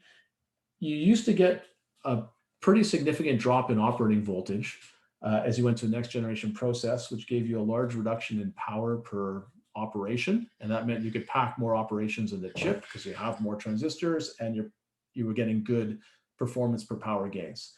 This voltage is no longer scaling very well. You can't drop it. You can drop it a little as you go to the next generation process, but not as much as you historically could. And the basic reason is that you're running up against threshold voltages. You can't let your transistor speed is proportional to basically V gate source minus VT. So because of that, as you make voltage too small, you just wind up with not enough transistor current. So you can't scale voltage as much, and that's slowing down the performance power gains you're getting from Moore's law. That's making data center operators and everybody more interested in specialized accelerators because they need to find other ways to be more efficient. Because the load on these data centers, the demand for more complicated computation is still going up. So if they can meet that demand, there's a lot of economic value. Okay, so it's some slides from Andrew Putnam at Microsoft that I think are just pretty interesting about data centers. So the data centers are huge. This is one particular data center that Microsoft has. So you can see that's a really big building filled with servers. So hundreds of thousands of servers. Microsoft has multiple such locations. I don't know exactly how many, but certainly several around the globe. So they're really big. They're mostly unmanned, so people don't go into them very much. They're actually a pretty human hostile environment because they're so hot. So Andrew told me that when they send somebody in, well, first, when individual servers fail, they usually don't repair them, okay? Because it's actually cheaper just to accept that 2% of the data center or 5% of the data center doesn't work and have the overall control software work around that than it is to go in and repair them. After 3 years, when machines are no longer state of the art, they'll go in and they'll pull a whole portion of the data center out and replace it. But in between, they often are just not repairing any machines that go down. The temperature in, well, again, from the data the conversation I had with Andrew on this, the temperature inside these data centers is often 50 degrees Celsius. So when they send in people to do something, they actually have to put them in fireman suits, right? Like leather jackets and so on, so that they can tolerate the heat and go in and quickly do something. So they're a human hostile environment, and they don't want to go in and mess around with stuff much at all. They need them to almost never go down. So while the individual machines are unreliable, the overall data center is extremely reliable because the overall control software just steers the computation to whatever machines are alive. Okay, so what does Microsoft put inside of their data centers? So they design their own servers. So they call it a Microsoft Open Compute Server. They're 1 unit high, so not very tall. half wide, so not very wide. And they pack into that two pretty high-end Intel Xeon CPUs. They have enough space and power for a relatively small PCI Express card. So half height, half width. The open compute servers that they use won't fit or power a GPU. So the pretty high power consumption of most GPUs is an issue here, where they just basically don't fit into their data center. Now they can, and they do have some specialized machines where they basically change the layout and they can fit a GPU in, but they don't like that. They really want the data center to, as much as possible, have, one kind of machine. So some of them fail, they switch over to other ones. They don't like specialized boxes full of GPUs or FPGAs, because those become essentially a single point of failure. That box fails and that takes out somebody. They really much rather have everything the same. Okay, so the metric that they try to optimize in their data centers is performance per watt per dollar. So they care about how much it costs, they care about performance, they care about power. So they just put it all together and come up with one normalized metric. They don't want much maintenance. That's one thing that he, some of these slides he sent me came from a presentation he gave at the FPGA Symposium. They don't like things like JTAG cables. So some of FPGA's unique programming hardware they don't want. They want to be able to do this all over the network. And yeah, they buy machines typically every 3 years. Well, they buy them in 6-month increments, but basically they last about 3 years before they take them out of service. From things I've talked to him about recently, this may be stretching to 4 years because CPUs aren't improving as fast anymore. And about halfway through their lifetime, they move off of the highest end services like Bing and onto lower end services. So they're only like state of the art for about 1.5 to 2 years. After that, they're kind of second tier, but still useful. And after 3 to 4 years, they're not worth the power and they're powered off. And I guess I already mentioned this. They really like homogeneity. They love to have all their machines the same. Okay. So what do they want in FPGAs? They want them to fit into their existing servers. So they'd like all the power to be drawn from PCI Express, which is a maximum of 25 watts. Basically, it lets them just simplify the server. They can plug it in, and without special power connectors, it gets all the power it needs. They don't want the highest end, super expensive FPGAs. They're building data centers with huge numbers, over 1 million machines. So they don't need a few really high performance FPGAs. They need a lot of pretty good performance. And they don't want to have, I have one FPGA that can accelerate a certain computation. They need to be able to combine them because that's how their data centers work. They use tons of parallelism across these CPUs. Okay, so what did they do? So this is the paper that was kind of like the third one listed, first version of Catapult. So they built a small FPGA card, and that little FPGA card is shown up here. Okay, it fits into this really densely packed server, so it's a half unit server, and it's basically there. Okay. It doesn't remove the CPUs. So CPUs are still dominant in data centers. So they got 2 high-end CPUs here. They don't want to lose either of those. So the FPGA goes after them. It's actually in their exhaust. So it's relatively hot because the CPUs have already heated up the air. It doesn't stop. It's easy to pull in and out the whole server, take the FPGA off. So it's easy to maintain if they need to stick a new server in. And what they did in Catapult 1 is they arranged it in a half rack. Okay, so in the data centers, you take all of these servers and you arrange them in racks, and you make rows and rows of those racks, and then you make many rows, and that's a data center. So they took 48 FPGAs, which means 48 of these servers, and they combined them in half the height of a rack. So that's, and they arranged them in a 6x8 torus.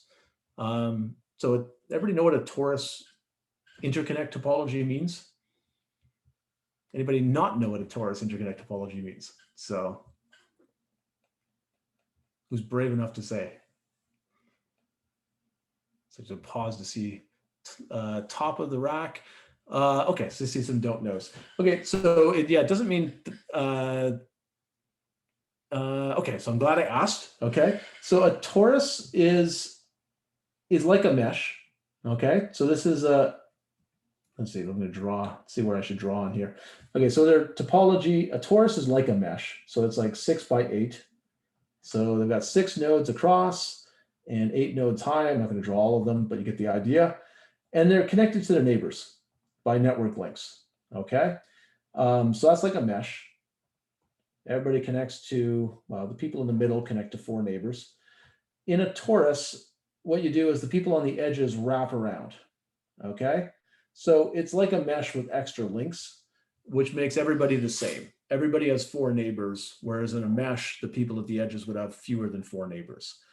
Does that make sense? And these networking links are 20 gigabit per second serial links. So 20 gigabits each way. So 20 gig going that way, 20 gig going back. And they use their own special protocol. So they built their own protocol using the low-level programmability of FPGAs. They use the serial links that are in there, and they program them for a kind of lighter weight protocol that they made up. Lighter weight meaning, lower latency.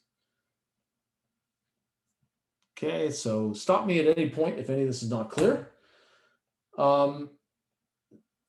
Okay, so that's kind of physically what did they do. So they took mid-range FPGAs, about 500,000 logic elements, and they put them on a PCI Express card that they could stick in their server without disrupting it a whole lot. And then they connected 48 of these servers together using these serial links to make a torus. And then they do that for a whole bunch of these. They don't make just one set of 48. They made a whole bunch of different sets of 48 in parts of their data center. Okay, so that's what they did physically. What they did inside the FPGA is they designed what they called a shell.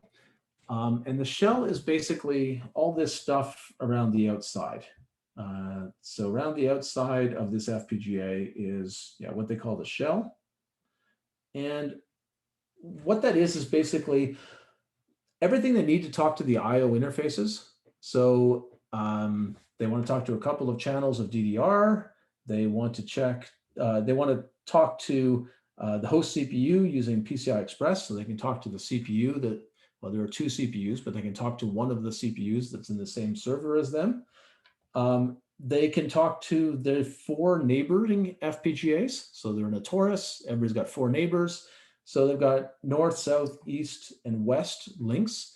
And this is their own protocol. This SL3 is their own lightweight serial protocol to talk to those different FPGAs. And they got some housekeeping circuitry, temperature sensors to see if they're overheating, and various other things.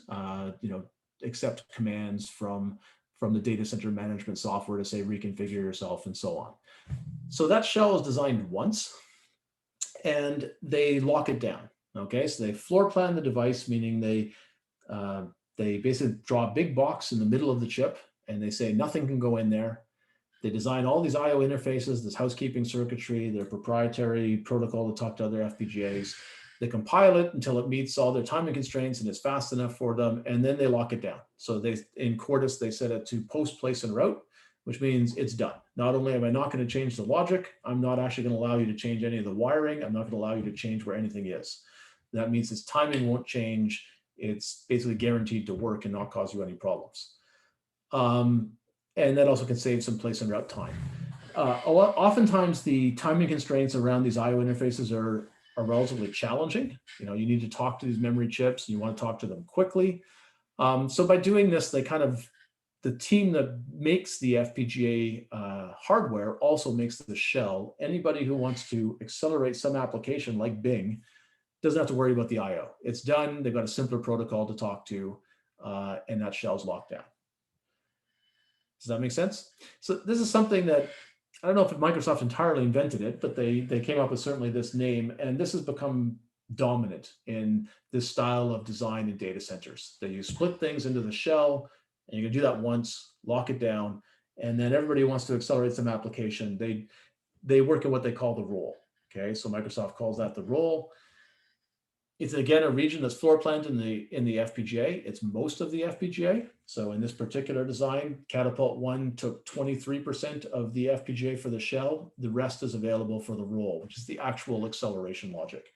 So the shell is not insignificant, but it is still leaves most of the chip for the roll. Okay, so what did they do with this? So in Catapult V1, as I said, their key application was to accelerate Bing search, because Bing is a big driver of compute at Microsoft. And they did some interesting things. So they did a multi-FPGA pipeline. So they don't disclose in this paper exactly what the Bing search engine does. I think for two reasons. The first is it's really proprietary. Like they won't tell, search is a closely guarded secret at Microsoft, at Google. They will not tell you exactly how their search engines work.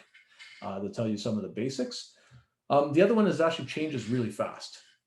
So every couple of weeks, Bing updates how the search engine works. So it also, the details of what it does are not fixed. But I guess the high level structure is stabilized enough that you can move a bunch of it to hardware. So what they do is they send in essentially search requests from CPU 0. And in hardware, they have a queue manager that basically puts all those things into a FIFO.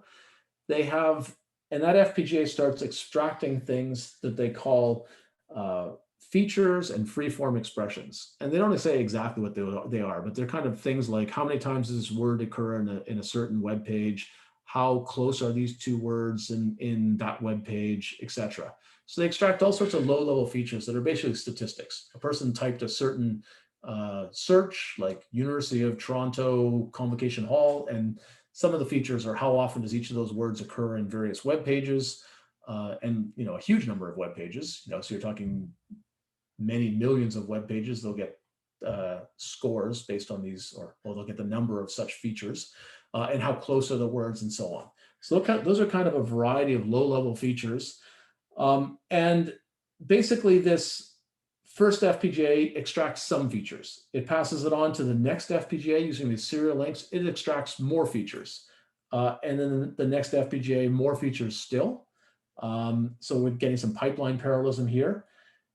They do some compression, and they do a scoring algorithm that's based on some form of machine learning that they won't disclose exactly what it is, but it basically combines all of these low-level features that they've extracted in some proprietary way. And after going through a few pieces of that, they eventually get a score, and they basically say, here are the top ranked web pages. This doesn't sound that complicated, except you have to remember you're sending one query in, but it's looking at millions of web pages. So there's a huge amount of data being moved by all of these various features and so on. And the freeform expressions, they tell a little bit about how they did it. So again, these are extracting like how often does the following word occur, how close are these two words, and so on. So they built a data path, so a streaming hardware that's controlled by a finite state machine that's compiled from a domain-specific language. So they write the data path. My interpretation of this is they wrote the data path by hand. In Verilog, they made an efficient data path that knows how to extract all sorts of expressions based on text.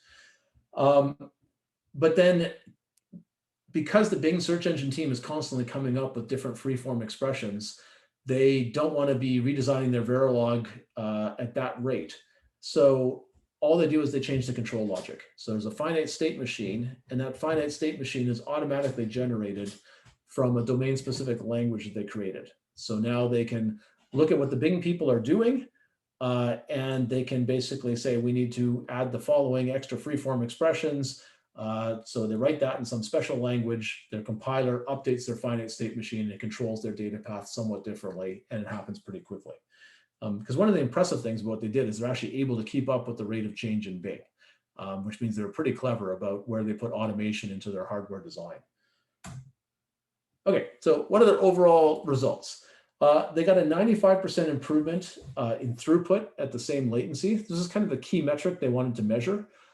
How many searches could they get through in a given amount of servers without impacting latency? And basically get about double the number through. In Catapult v2, which I'm going to talk about in a minute, they further improved that. So basically, I've talked to a bunch of people about Microsoft. Microsoft built this result, it's interesting. They said they were super excited about this result because it's almost 2x improvement at the same latency with very little power added. Okay, they added less than 10% power per server. So this is a huge savings from Microsoft's point of view. And the limiting thing on throughput is actually the software. They haven't moved the whole algorithm to software or to hardware. It's very complicated.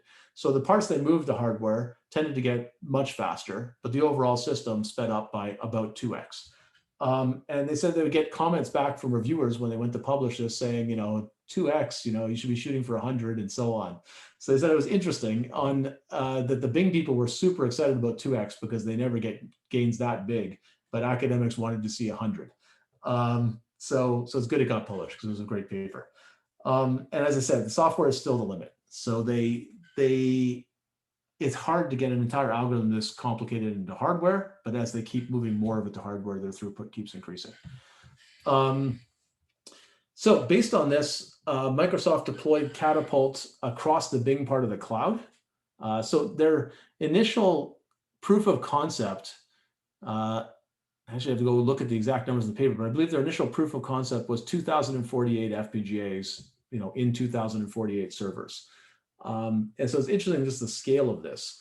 That is not enough to run Bing at scale, but it was enough to convince the Bing people that this would work. They didn't want to see anything with like 1 or 2 or 5 FPGAs. They thought, 2,000 would be enough to show a real workload. Based on that result, the Bing team decided this is good. Roll it out across Bing, which Microsoft won't say how many servers that is, but clearly it's a very large number, much more than 2,000. Okay, so that was Catapult 1. Another paper that we had last week was Catapult 2. So normally I'd ask people to say how many people have read these papers, but it's hard to do online.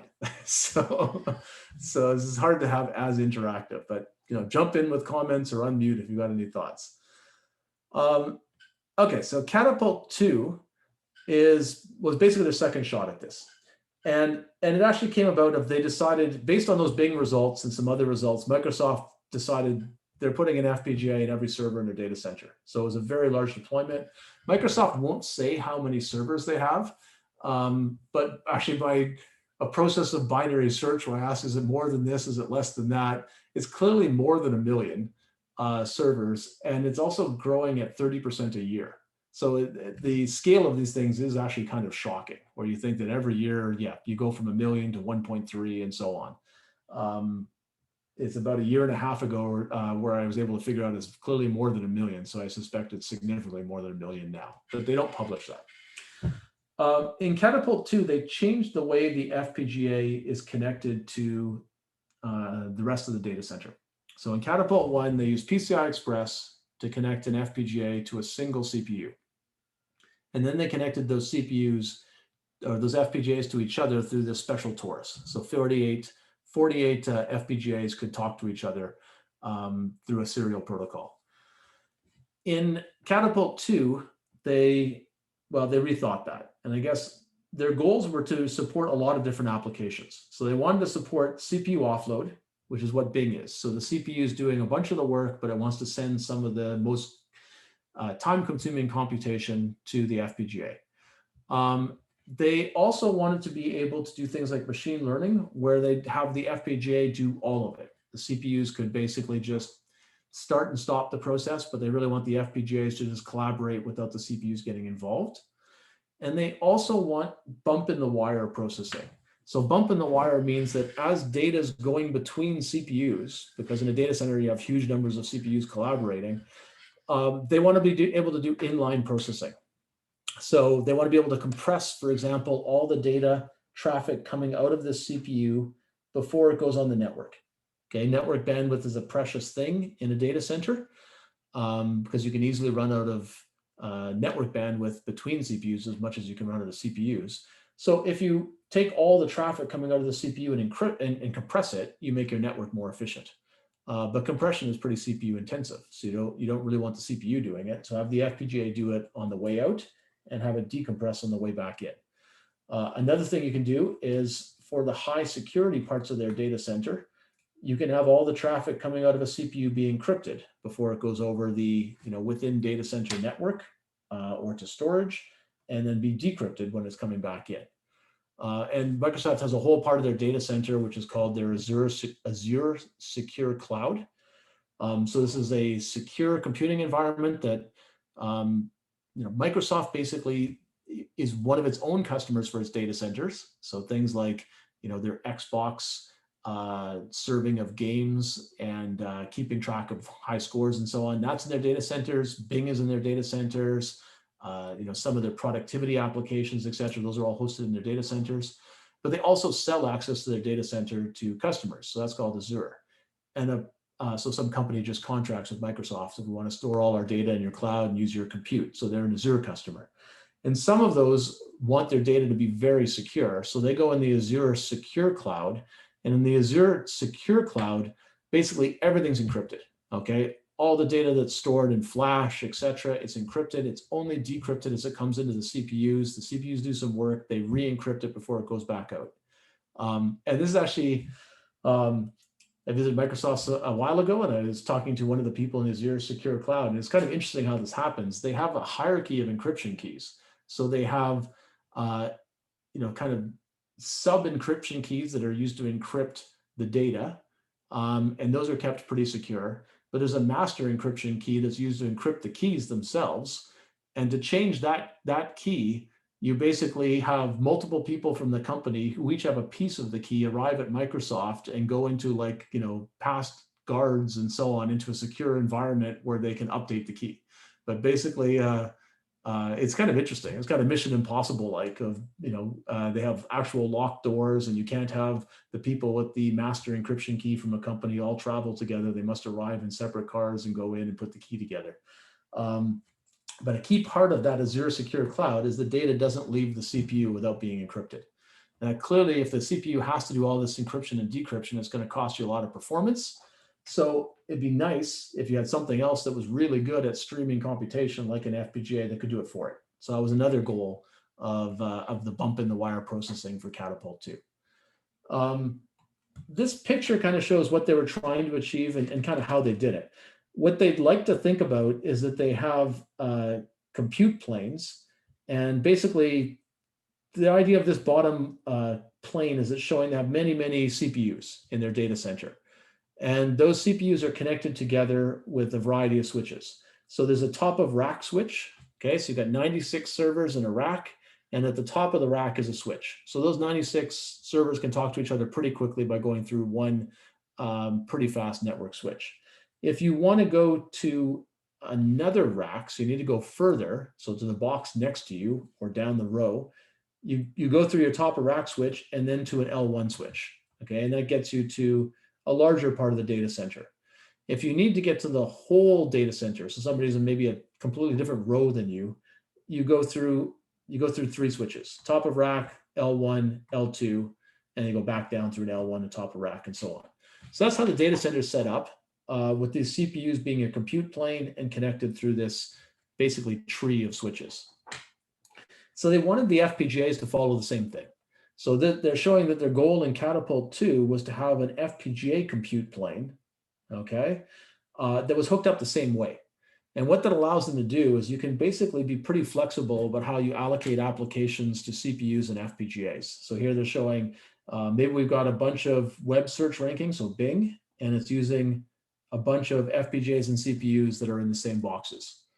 But we could also have some deep neural network inference that's only using FPGAs, and it's just a bunch of FPGAs communicating through these switches with no CPUs involved at all. So that was kind of their goal, what they'd like to do. And the way they did that is each server is basically implementing one spot in both of these planes. So it's got 2 CPUs, just like it had in Catapult 1. Each of them is connected to DRAM.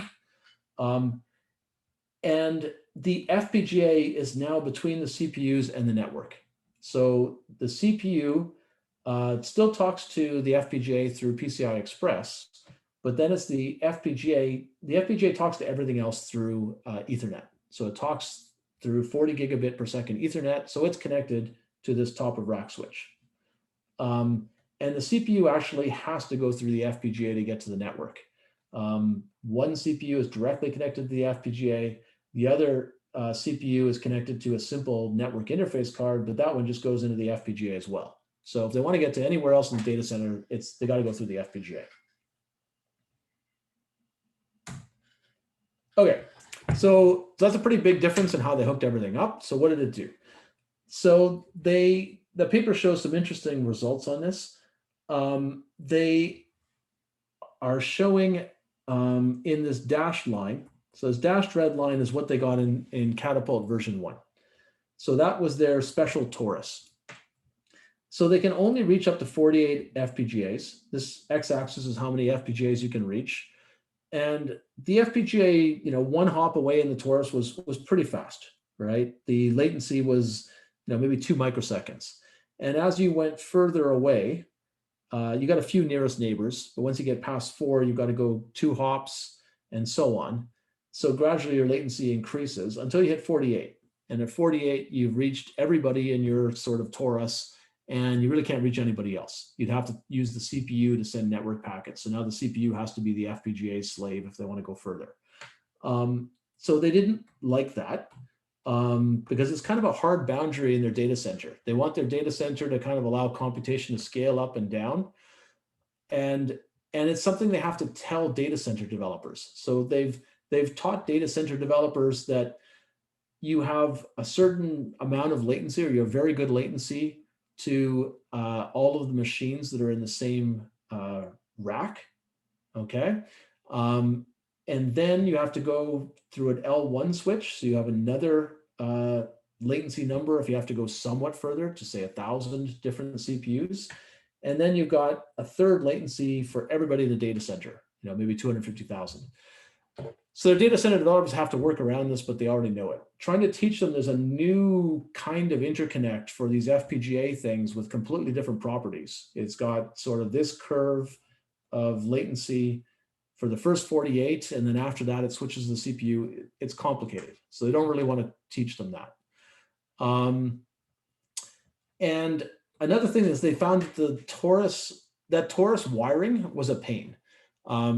These data centers are huge. You're setting up tons of machines. They need to be able to set them up quickly. Wiring up that torus was complicated, and that's a reliability risk and an extra cost. So they wanted to get rid of it. So what they did is they just hooked the FPGAs into the network, as I just showed you. And what they found is that their latency is pretty close. This green line is pretty close to what they had before for the nearby machines. And for the distance machines, it's much better because they don't have to go through the CPU. They've got pretty good latency to everybody else. And they don't load the CPU either. So that all sounds good. Can you think of any downside to the change they made? So see if anybody read see if you picked up on this in the paper. Like there must be some downside to this. Nothing's ever good in every way. So far it's looking good. Easier to wire, easier to explain to developers, lower latency to most things. Any downside?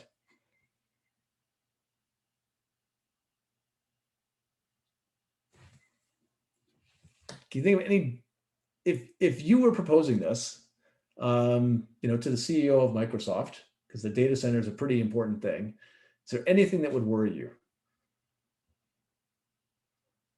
So I see 1 hop latency increase. So yeah, there is a downside here at this very low level, but that's a relatively small downside. Just a couple of FPGAs are maybe a little slower, or maybe not a couple, maybe 10 FPGAs are a little slower. So you could decrease the network bandwidth of the server. Yeah, so that would be bad. So if the FPGA throttles the CPU, that would be bad. So you're gonna have to make sure that the FPGA is a good network access point to the CPU and does not slow it down. If you're doing on-the-fly compression and encryption or anything like that, then you should actually help the CPU, so that's good. But if there's nothing complicated happening, you want to make sure you're a pretty good network interface, so you don't add any latency. So you're on the right track. That's an important one. Anything else? What's the reliability of this data center supposed to be? How often is it okay for the data center to go down?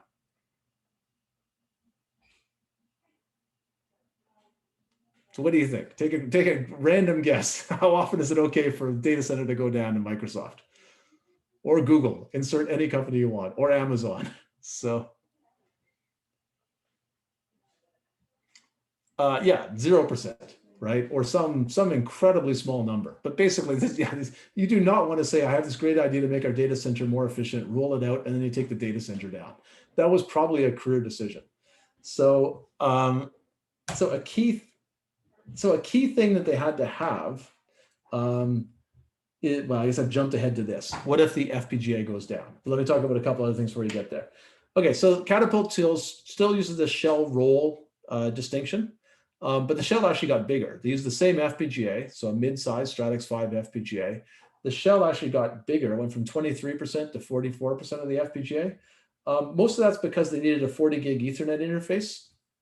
And the 40 gig Ethernet interface in Stratix 5 is not completely hardened. So they needed a bunch of soft logic to implement that. So that made their shell bigger. This is one of the things that Microsoft would really like, is what can FPGAs harden to make these shells very efficient? And that makes sense. You really would like to, if you want to be in data centers, you'd really not like to use a bunch of your logic up just to make this basic housekeeping, harden a bunch of it. So FPGAs are between the CPUs and the networks. We've got the smart network interface.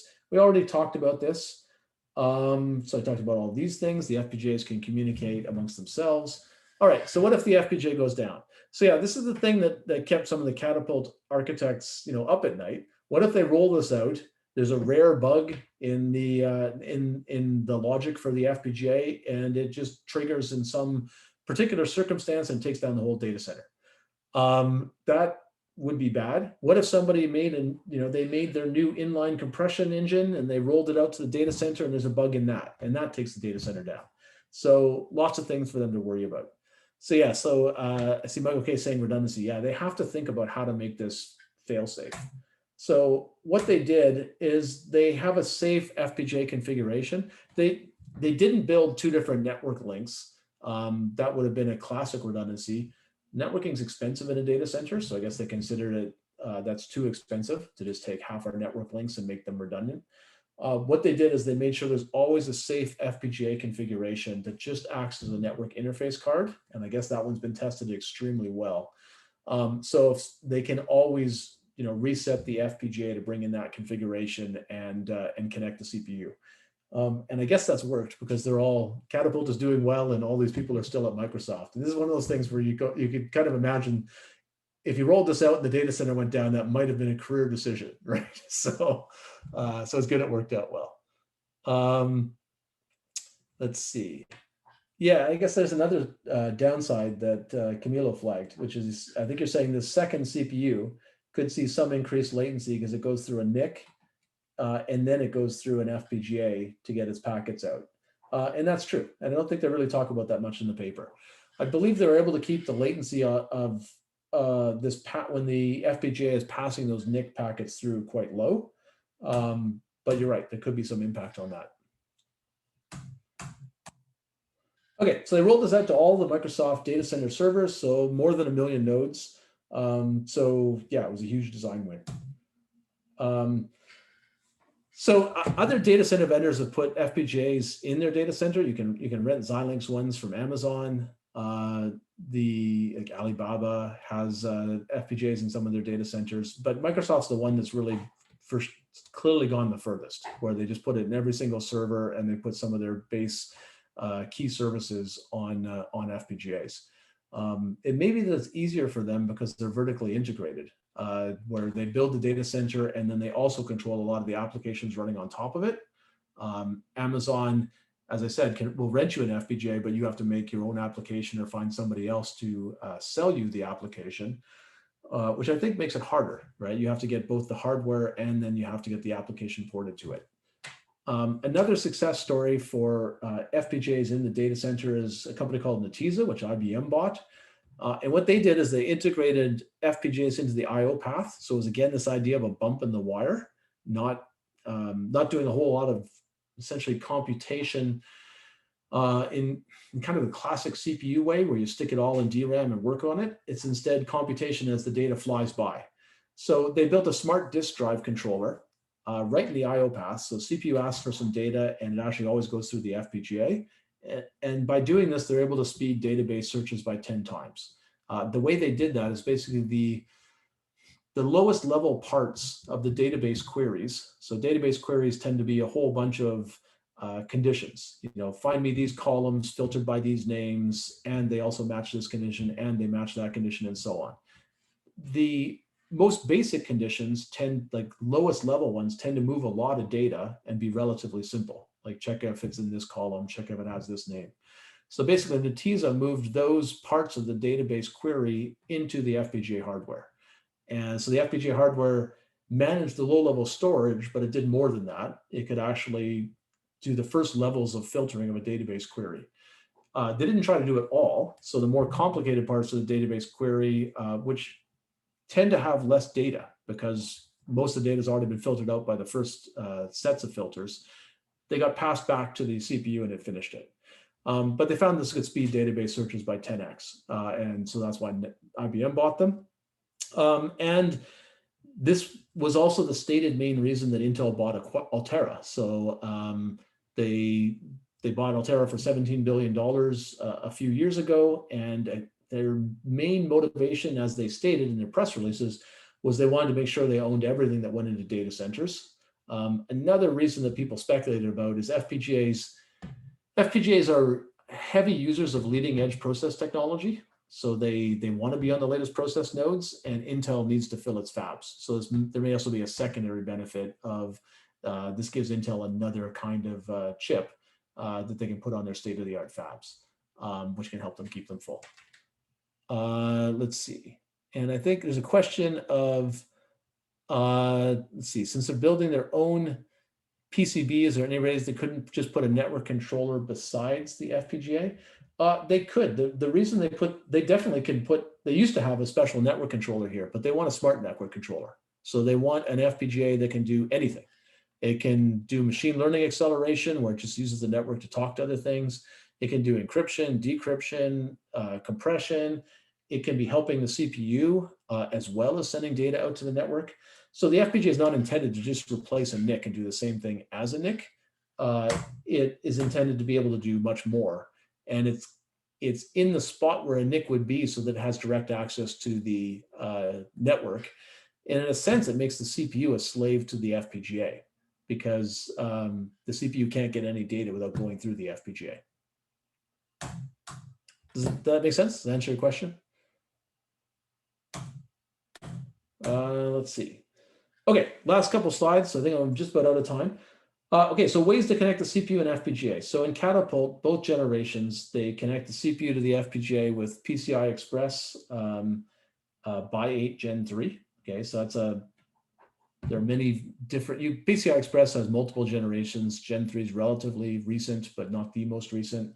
And so later generations get more bandwidth per pin. The by 8 means you put 8 lanes of traffic together, so you get more bandwidth. So they get 8.5 gigabytes per second. It's a fairly high latency. It's a standard bus. To communicate between the CPU and the FPGA, you need to use physical memory, meaning the CPU, which uses virtual memory, has to ask the OS to pin down this data in certain physical spots and then copy it off to the FPGA. So there's at least one copy. Sometimes there's some extra work as well because the CPU is mostly working with virtual memory, but to talk to over PCI Express, you need to get to a spot where you can guarantee it stays in a certain physical memory location. So there's at least some extra OS intervention and sometimes some extra copies for that. So another way you can connect CPUs and accelerators, including FPGAs, is with what's called a coherent attachment. So, and IBM has one of those. So IBM has created something called Coherent Accelerator Processor Interface, or CAPI. Physically, it runs over top of PCI Express. Okay, so it uses the same wires, same protocol. But instead of using physical memory addresses, it can use virtual addresses, which can get rid of that potential extra copying in main memory from a spot that's addressed with virtual addresses to a spot with physical addresses. And it also lets you get at the CPU caches. So the FPGA can basically make a request for some data and over CAPI, and it will get the latest data, whether that's in main memory or in a CPU cache. So that's what the coherent means. And similarly, when the CPU sends data, it'll send the latest copy of data to the FPGA, whether it's in its cache or in main memory. But I guess the key thing is the FPGA can ask for something using a virtual address, and it'll get, the CPU will map that, not with instructions, basically hardware on the CPU die will map that to the right physical addresses, figure out whether it's in a cache or main memory, and send it back to the FPGA. So in theory, this could allow more fine-grained cooperation. Instead of taking a big block of memory, maybe copying it from to a certain physical spot and then telling the FPGA you can get it from these physical addresses, the FPGA can just request data using virtual addresses and can get it straight from the processor caches, which can allow them to make smaller requests. So that's the idea. So the idea is more fine-grained cooperation. Intel has their own variation on this, so they also have a coherent protocol. So far, these protocols, I'd say, haven't taken off too much. So it's not clear that you need this kind of fine-grained collaboration. The idea of it is things like database queries. Maybe the FPGA can be used to offload little bits of computation, or the FPGA can get all the main memory and all the data in the caches. So it could perhaps accelerate a database query, and it could be working very closely with the CPU where it never had to copy the memory. So that's the idea. So far, I'd say it hasn't been shown that you need this, right? There is some extra complexity you're adding to your processor. And I'm not sure that it's shown its value yet. But it also takes time to get applications to take advantage of these new kinds of interconnects. So it's not clear that won't happen. Okay, so that is all I had for today, unless there are any other questions. And yeah, I don't know the answer to your question, Andrew. So you can weigh in on that one if you know the answer, but I don't know the answer to that. Okay, so Andy, you're saying that they're also building an ASIC for the compression and encryption parts of the NIC. So yeah, it's an interesting thing about FPGAs in the data center. If you find that everybody needs a certain function, these data center operators are big enough, they could spin an ASIC. So the sweet spot for FPGAs is that there's a variety of functions so that you need the programmability. So far, Microsoft has found that they do need that programmability. They want to be, rather than being able to spin things into ASICs. I've had some interesting conversations with some of the Catapult engineers about that.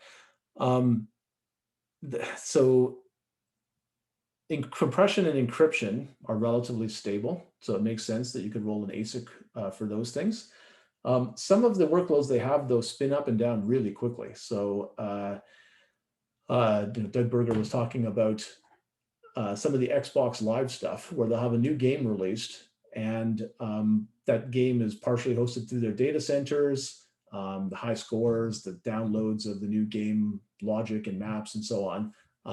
So I don't know all the details of everything they have to host, but a major load on their data centers can actually be their Xbox games. And the life cycle of those things is that they release a game, it becomes a hot seller. It can actually spike to being, a significant fraction of what the data center is doing. But it peaks within a few weeks, and then 6 weeks later, it can have dropped back down to it's not that much. So we pointed out this is very unlikely to be accelerated with things like ASICs, because you would have to be able to predict years in advance that was going to happen. You'd have to roll an ASIC, and then an ASIC would be used for a very limited period of time. So it's kind of interesting that their data center, some parts of what the data center does are relatively predictable, but other parts of it actually change very quickly over time. And that makes it, if you put an ASIC in, it's either going to have to be for low-level, very standard functions, or it's going to have quite a bit of programmability, right? So it's kind of an ASIC, but it's got a lot of programmability in it.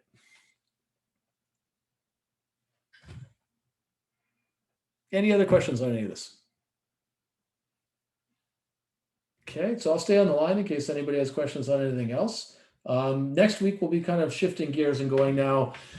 Not into, how do you use FPGAs, where are they deployed, how do they compare to other things, but going into deeply into their architecture. So how do you build these things? What are some of the design trade-offs, and going through those kind of component by components of the FPGA.